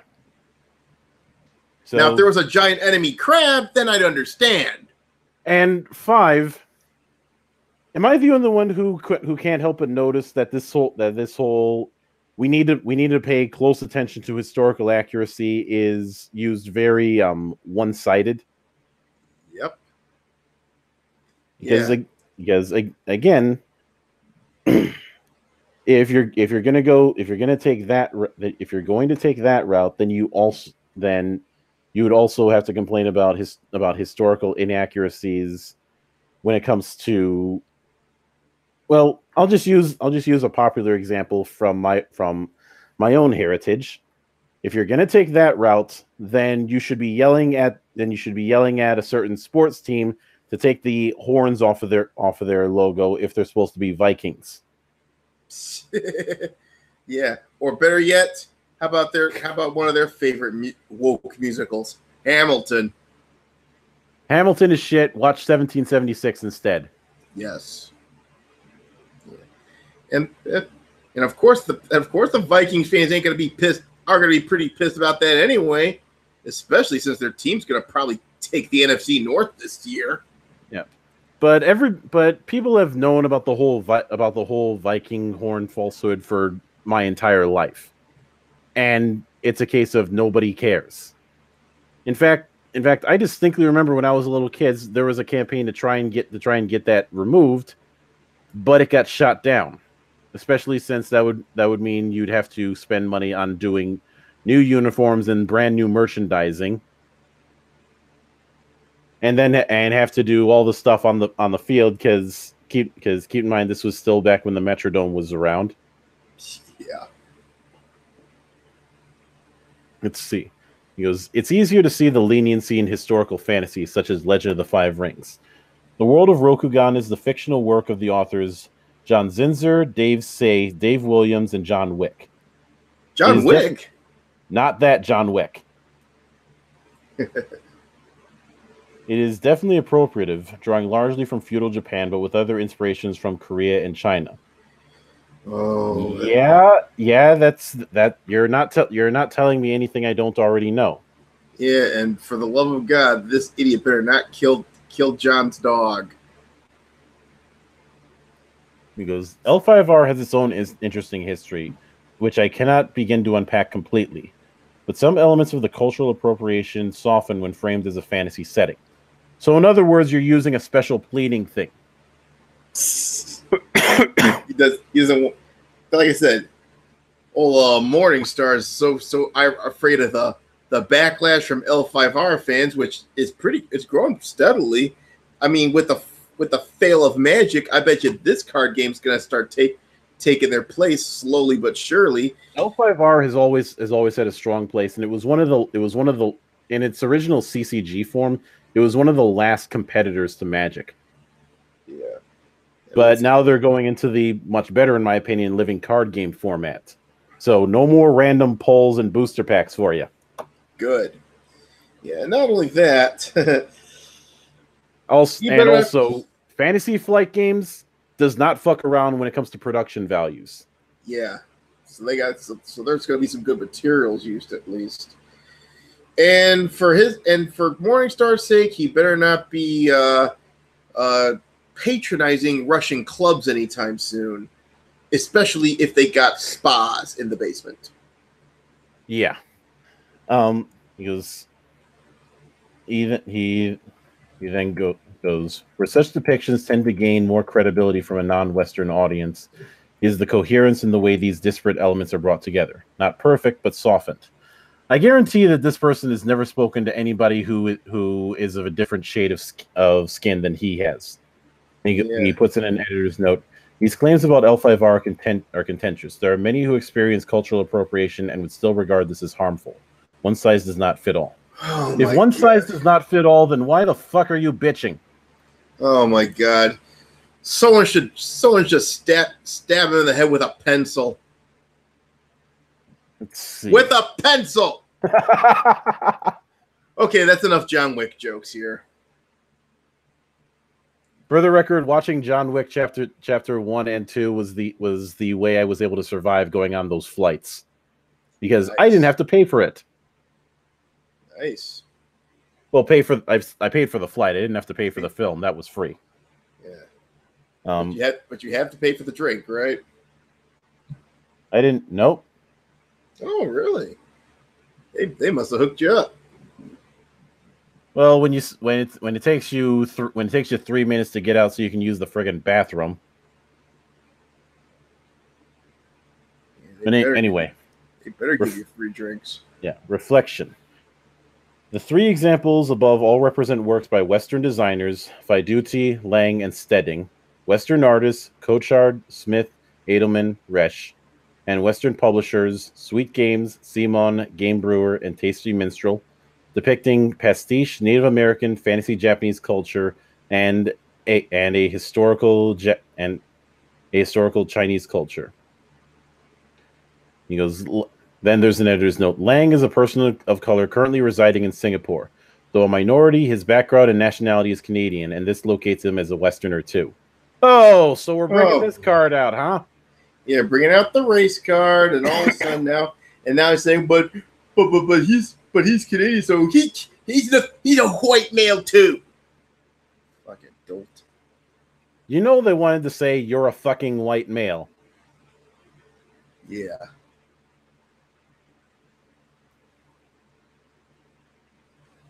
Let's see. In general, we have a range of complaints that can be attributed to not doing the research. This is a common refrain when trying to depict some real element of culture. It's also a projection. Yep. We can debate whether a work of art should aim for authenticity, and I do below. But for now, it's important to acknowledge that this disconnection is disheartening and troubling for people. I think it's fair to recognize these complaints reflect a deep-seated concern about representation. I find that to be bullshit. About depictions of imagery that borrows from one's country of origin. In each of these instances, the underlying casual, indifferent, highlighted lazy attitudes towards the use of these cultures. Okay, why are we seeing an image of the shit She-Ra and the better She-Ra? Yeah, Zay-Ra and screw that. Trap-Ra and She-Ra. Yep. Perhaps the best way to relate it to these concerns as an outsider is to observe the bitterness and anger over adaptations of childhood cartoons and similar properties from modern younger audiences. This is itself in a form of appropriation, albeit fully licensed, and reactions against these are articulated as a form of violation. You can empathize with anger over nostalgic adaptations, then you are at least in the right headspace to empathize with the frustrations and anger on cultural appropriation.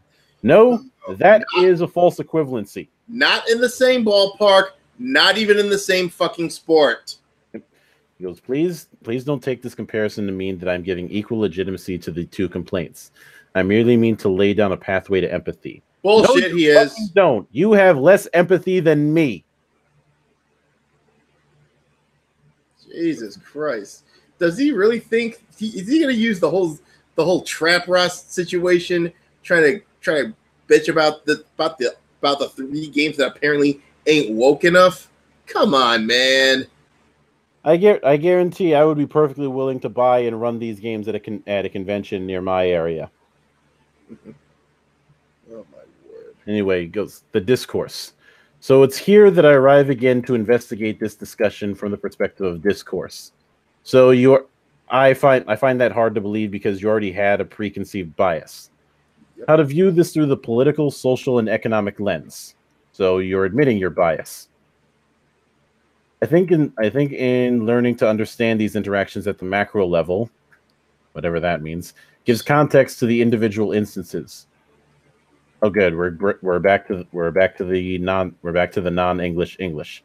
Oh. One stumbling blocks in these discussions is the way we retreat into a binary about appropriation, casting them as good or bad. These represent value judgments that stem from pained experience similar to those outlined above.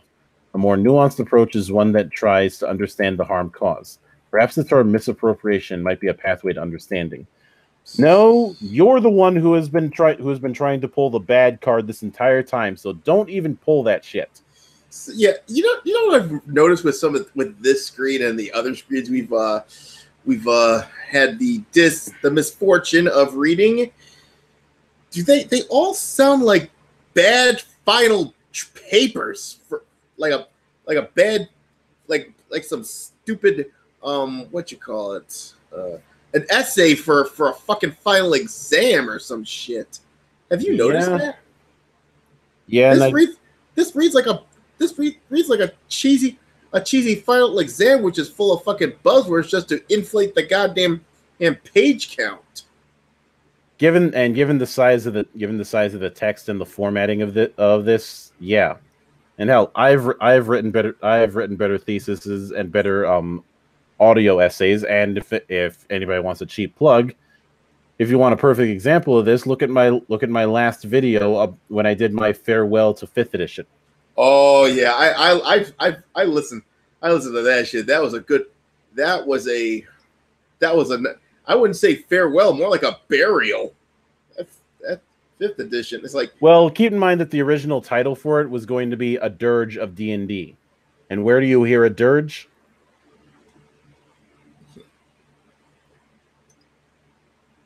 yep. Exactly. Anyway, it goes, cultural appropriation is a complex issue because it brings together a range of issues on race, class, and sometimes gender, but it also requires some historical appreciation. So you do know about cultural appreciation. Yeah, got and also got to throw in the whammon. Mm-hmm. And since when is the stuff between my legs a culture? Well, unless they're talking about pornography, then I don't think. You know, I could sing the song, but this is not the right time for that. Anyway, he goes, by its strictest definition, cultural appropriation describes the act of using cultural ideas. It mostly describes a shorthand on how a dominant culture takes from a minority culture. So in other words, complete bullshit. It is here where the effects of power and politics cause problems. So he goes, Calvin Wong offers consultations on making games culturally sensitive. He outlined a 4-point litmus test on whether a work is culturally appropriate. So we've got a new I think we've got a new Bechdel test on our hands. Oh boy. I should take the time to point out that I find it amusing and appropriate that the woman who is credited with the creation of the Bechdel test has publicly distanced herself from it. Yeah. Because it was a joke. Oh. And she was a cartoonist. The whole thing was meant to be a joke, not to be taken seriously. Yeah. And now and basically either the rules we're about to look at I think future game designers are going to have intended to break every single one of them. Just don't hear the screams. I can safely say that if they want to make some money, don't do any of these. Anyway, it goes 1. The presence power imbalance between the cultures. Bit of a 2. Wealth and or power flowing solely to members of the dominant culture. Does disease blankets count? Questions for later. 3. The divorcing of a cultural element from its original context. Or 4. Whether its use by the dominant culture gives social legitimacy to a practice that would otherwise incur marginalization in its original context. Man, that's one hell of a word salad. Yeah. So, game designers everywhere, do the opposite of that. Yes, and like I said, I don't care. I would say go further. Write a game based on people passing out blankets. That's riddled with smallpox and syphilis. It was Western values and assimilation. Quote. One of the reasons that cultural appropriation is a hard concept to grasp for so many is that Westerners are used to pressing their own culture onto others and taking what they want in return. We tend to think of this as cultural exchange when really it's no more an exchange than pressuring your neighbors to adopt your ideals while stealing their family heirlooms. Oh, like you motherfuckers do? Wrong. That's ridiculous. If you'll allow me to channel my inner spirit animal and invoke Dr. Cox for a moment. Wrong, wrong, wrong, wrong. Wrong, wrong, wrong, wrong. You're wrong. You're wrong. You're wrong. Because yes, there are 2 people who I consider my spirit animal: Dr. Cox and Malcolm Tucker. Yeah, obviously. Yeah, it's like they've never heard of. Yeah, they're aware of cultural appreciation, but here's the problem: what is their definition of it? Huh? There really isn't one because it keeps changing, because it's meant to be a cudgel, not an actual word that can be dissected. And can I point out that this Jarun Warren. And oh god, or apparently they linked. Apparently they're a writer for Everyday Feminism. Oh yeah. Into the trash it goes. Yep, burn it. Let's see. He continues to. It's like they assume that anybody who has light skin is automatically Cortez or Christopher Columbus or something. Yeah, or fucking Andrew Jackson. Yeah, I mean, seriously, people, step outside for a minute. Not everybody is out to get you. He goes, cultural appropriation in the harmful context largely occurs when Western creators source non-Western material. Westerners generally don't regard the appropriation of their own culture as harmful because we are predisposed to cultural exchange, and we see appropriation of Western culture as beneficial. Yeah, and that is a very slimy move to pull. Yeah, and besides, I mean, they appropriate our culture. They appreciate, or in this case, appreciate our culture. We appreciate theirs back, and that, especially when it comes to Eastern culture. So, fair trade-off, I guess. And if we're really going to go that route, then I expect a bunch of people from the UK to complain that everybody in the Dragon Quest game these days has a British accent. Exactly. Yeah, especially the first, what was it, the first 2 or 3 Dragon Quest games? I know it's the first 2. They used the "thee" and "thous" in the translation. Yeah, using a bit of Old English, and even though they didn't go full Old English, for a good reason. Yeah, because Old English, whoo-wee, that's like a different dialect. It pretty much is. I distinctly remember Robert Zemeckis's take on A Christmas Story that was trying to use more Victorian era English like the original book. But the problem is, even as a grown ass man, I was hearing some of the dialogue and going, "What the fuck was that? Was that supposed to mean?" I mean, I eventually got it, but if I'm having that kind of problem, can you imagine what somebody half my age is gonna have a problem with? And anyway, he goes, Western values emerged on the back of classic liberalism, humanism, and capitalist expansion. Okay, here we go. Okay, he's a commie. He's a fucking commie. Throw him out of the helicopter, fellas. He says the emphasis of individualism over collectivism fostered ideas of multiculturalism and the normalization of cultural exchange, even if subsets react chauvinistically. You need some dressing on that word salad. Yep. Western political regimes aspire to universalism more than pluralism or relativism. This dressing will go really good on your word salad. All of this makes Western cultures predisposed to cultural exchange. A significant portion of Western consumers and content creators has since grown up in the digital age where remix culture is normal. The West is excellent at absorbing, consolidating, and assimilating non-Western ideas. I suggest Russian for his word salad. This whole thing very much reeks of arrogance. Arrogance, buzzwords. And unfortunately not arrogance, the perfume of Rick Martel. He goes, the point at which Wong applies the litmus test is because all these features exist in the political dominance acquired through colonialism and now cultural hegemony. Except, do you really think the person who just wants to make a good game cares about this sort of thing? Nope. You know, when I've argued that I want to see more settings based in cultures other than Europe in my fantasy games, am I trying to enforce cultural hegemony or some shit like that? No, I just want to see stuff I haven't seen. Yeah, it's like no one gives a fuck if the gameplay is good and it makes money.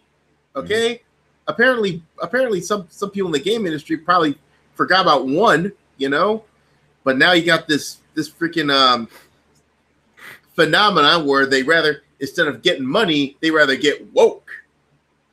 Yeah, well, wokeness does not pay the bills. Exactly. Let's see, he goes, this is the diff.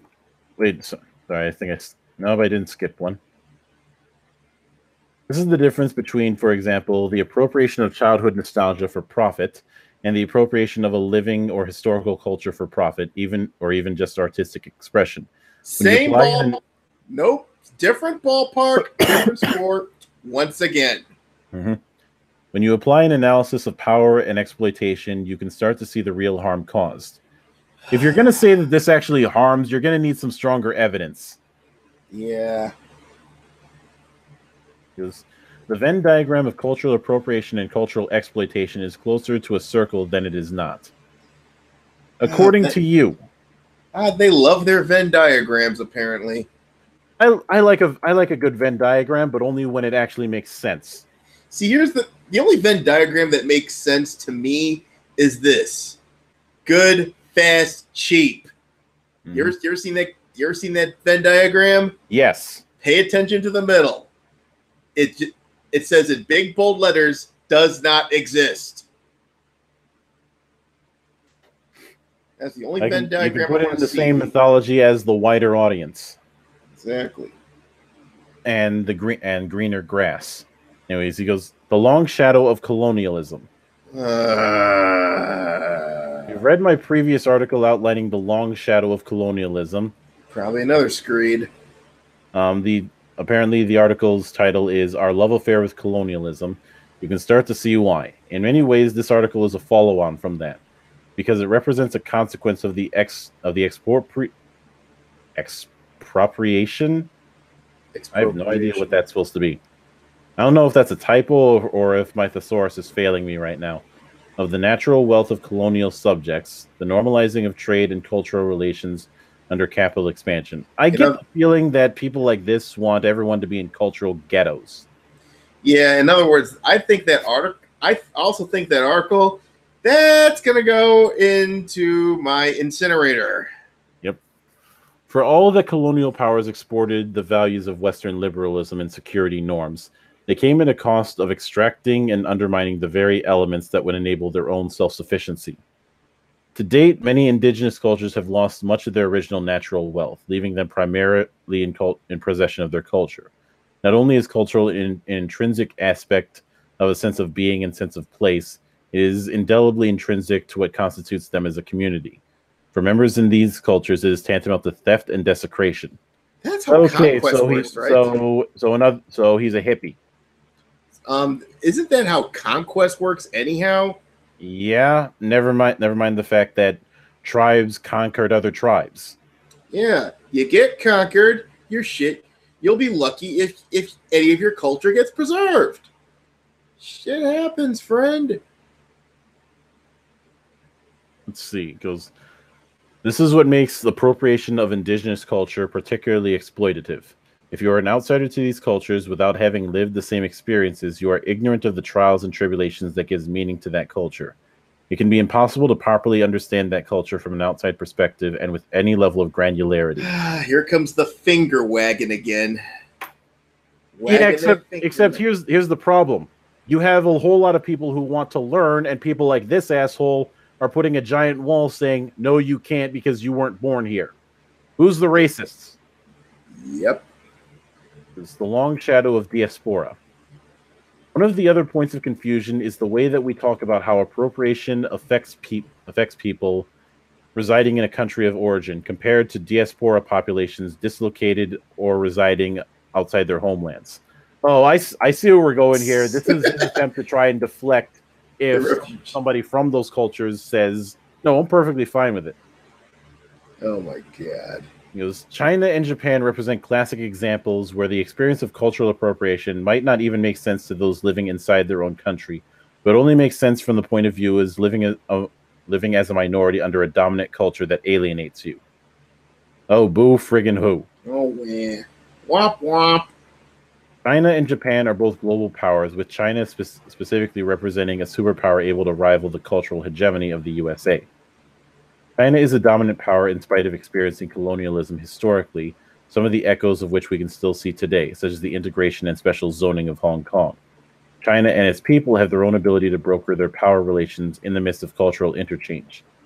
One of the most visible manifestations of this is the requirement for Hollywood films to feature a scene filmed on location in China in order to be disseminated in the massive Chinese market. But how is that? How is that any far off from some of the regulations that go on in Canada? Yeah, really. Like how if it's filmed in Canada, it's got to have a certain amount of Canadian actors. I mean, I have criticisms with with the hold that China has on Hollywood, but this isn't one of them.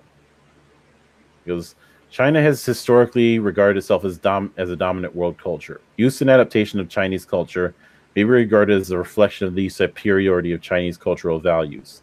With its current global standing as a superpower, China leads the export of its own cultural norms and security regime through the Shanghai Cooperation Organization. China frequently holds its own culture as a standard to emulate.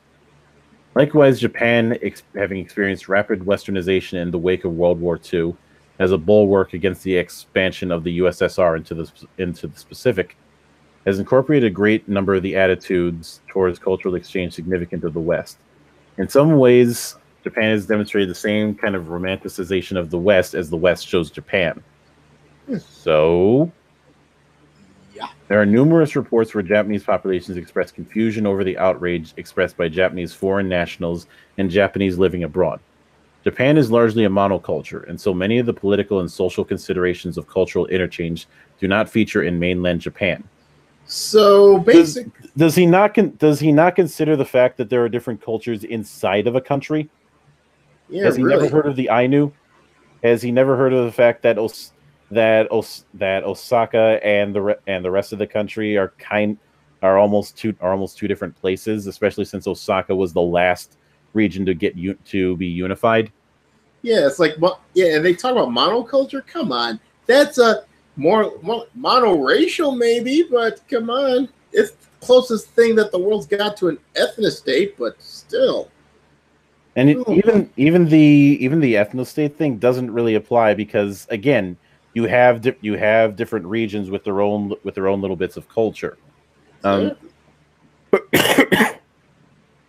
I said, even within just a city, consider the different cultural footprints that you have just inside of Tokyo.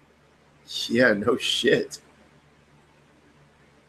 Yeah, it's like, and besides, they don't give a fuck if gaijins visit. Just don't be a jackass. Mm-hmm. That's just like every other place in the world. Yeah.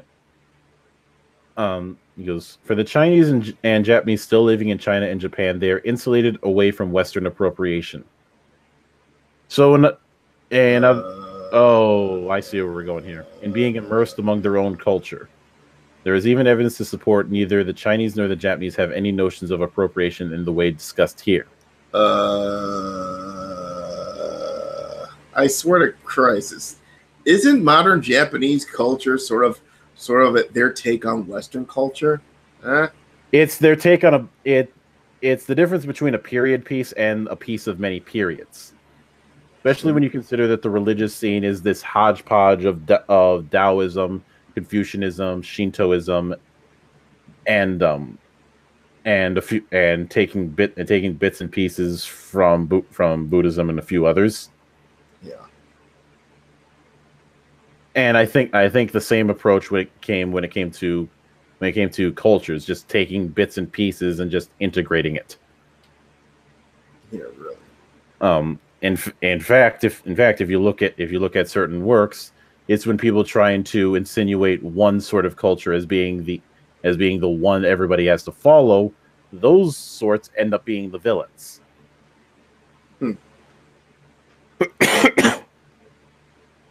goes, I don't make these points to suggest that these attitudes give permission to cultural appropriation. I make these points to show how incredibly important a cultural framework is. You mean your special plead is? In this specific context, we're talking about the manufacture of board games by Western creators for a Western audience. And why are you bitching? Because you're clearly from the West too. The primary audience for these media contain the diaspora populations of China and Japan, rather than being marketed directly to the Chinese and Japanese in their own country. Except you're looking for a problem that doesn't exist. Diaspora communities represent transnational groups who find themselves caught between their ethnic homelands and their host nations. That's a special pleading. It is these Okay. diaspora populations and they're being affected by cultural appropriation that should take hold in these discussions. Cultural depictions for diaspora communities can offer important touchstones for a cultural heritage. When confronted with examples that misappropriate their heritage, it can induce alienation both for the remoteness of their culture of origin as well as a sense of otherness within their host country. Just like Europe, right? Nice way to talk. Nice way to talk as if you know everybody in a culture you clearly have never been in. Yeah, and like I said, has he been to Europe lately? And if he's gonna take that approach, then he would logically have to argue that Kenny Omega should be and a bunch of other gaijins should be barred from wrestling in Japan. Yeah, despite the fact that they're making New Japan all sorts of money. Mm-hmm.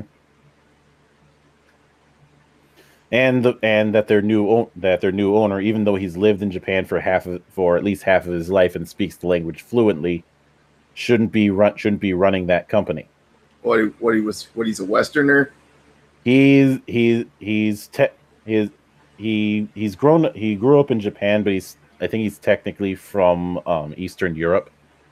Oh, well, like I said, if it makes New Japan even better, I don't think anyone would give a crap. Mm-hmm. He goes, considerations for cultural appropriation should leave us with a desire to be more culturally aware and more culturally sensitive. If we really wish to live up to the ideals of multiculturalism, then we must interrogate our own practices and attune our business practices, not just our artistic sensibilities, to the people they claim to depict. So basically, he's saying, we screw your creativity. You need to be more woke. Nope. Not going there. Sorry. One of the first steps to minimizing the harm of appropriation is to foster proper cultural exchange. I agree with proper cultural exchange. You don't. Which begins with a respectful appreciation and give back to its source culture. Make no mistake, using a culture is still a form of appropriation, but if treated with respect, it can demonstrate proper appreciation. I think we already do that. Yeah.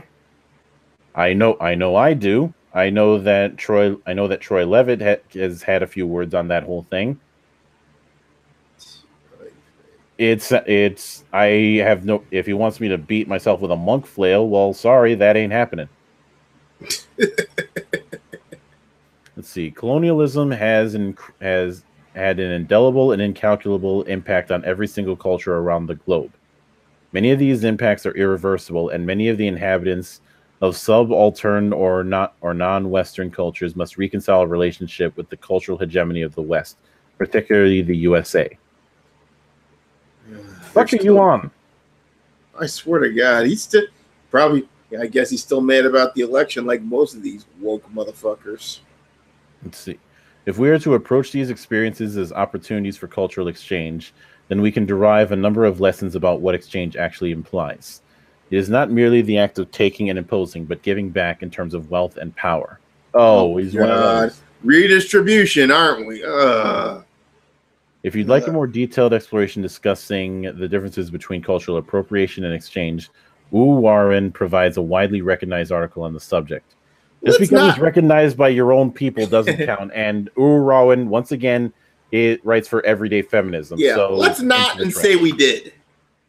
Let's not and say we did. Yep. He goes, returning to the 4-point bullet litmus test of cultural appropriation, Calvin Wong also outlined some guidelines on where to foster genuine appreciation and mutual respect.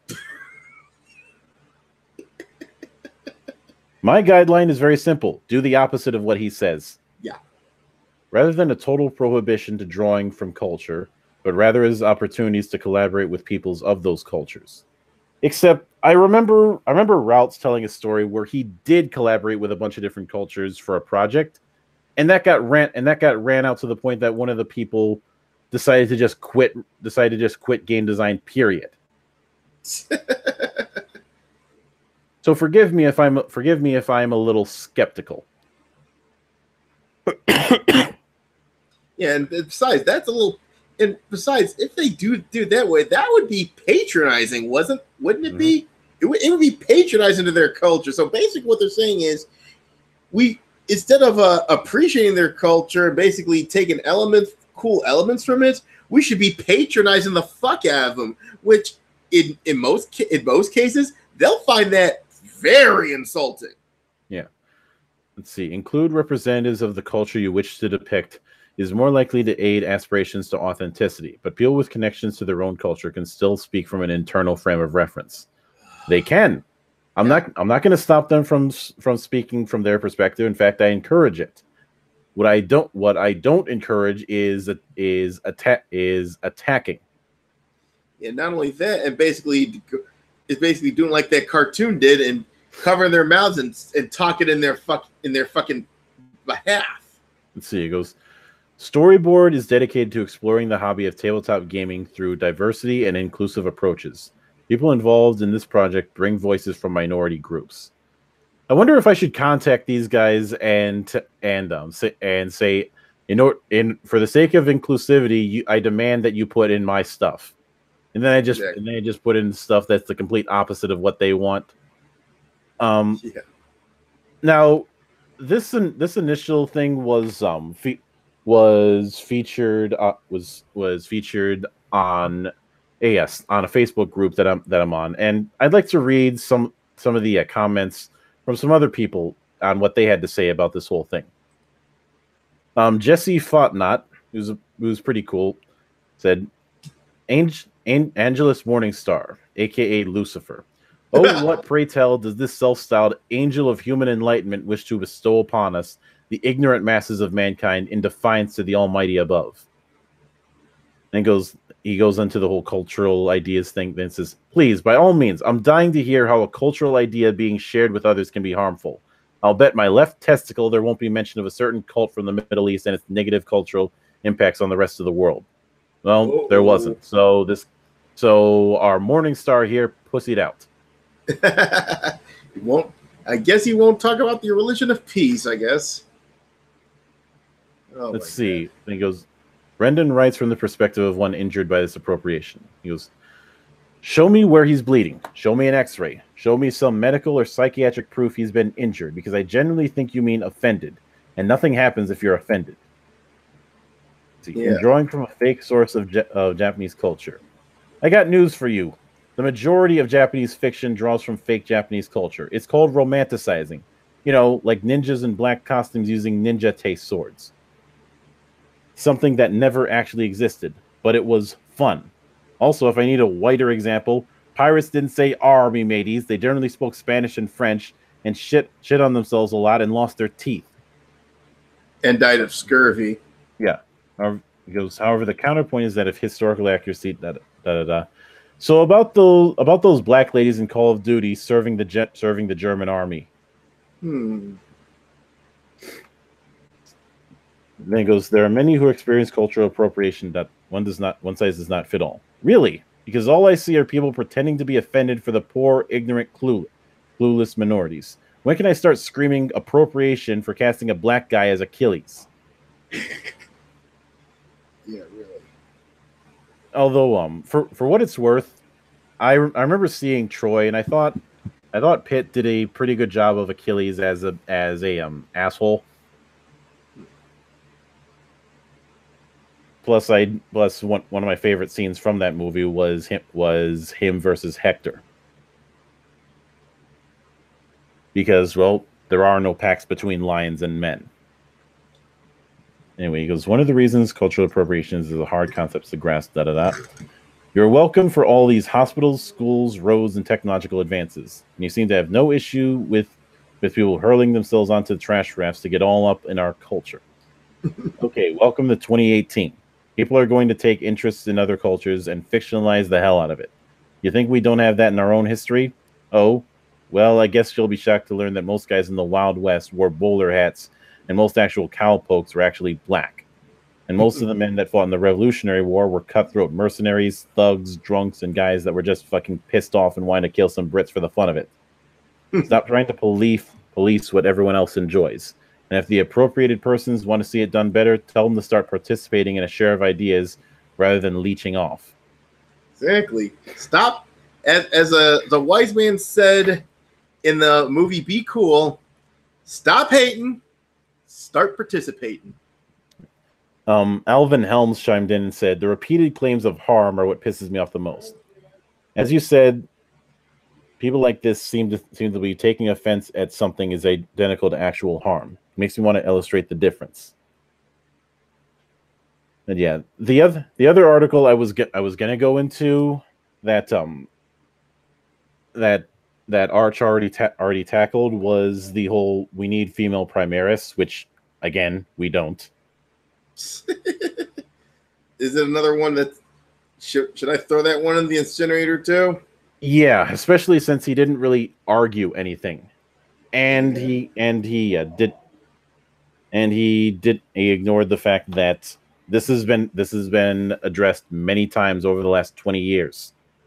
Oh, female Space Marines don't work because the Primarchs are male.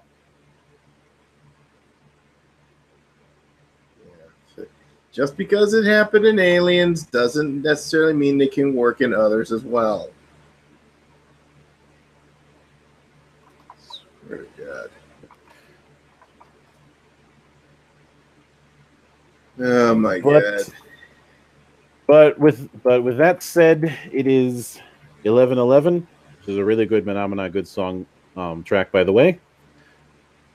So I think it'll be time for the wrap up. For those who have survived up to this point, I do sincerely apologize that we were effectively an hour late, and I hope that we don't have this happen again.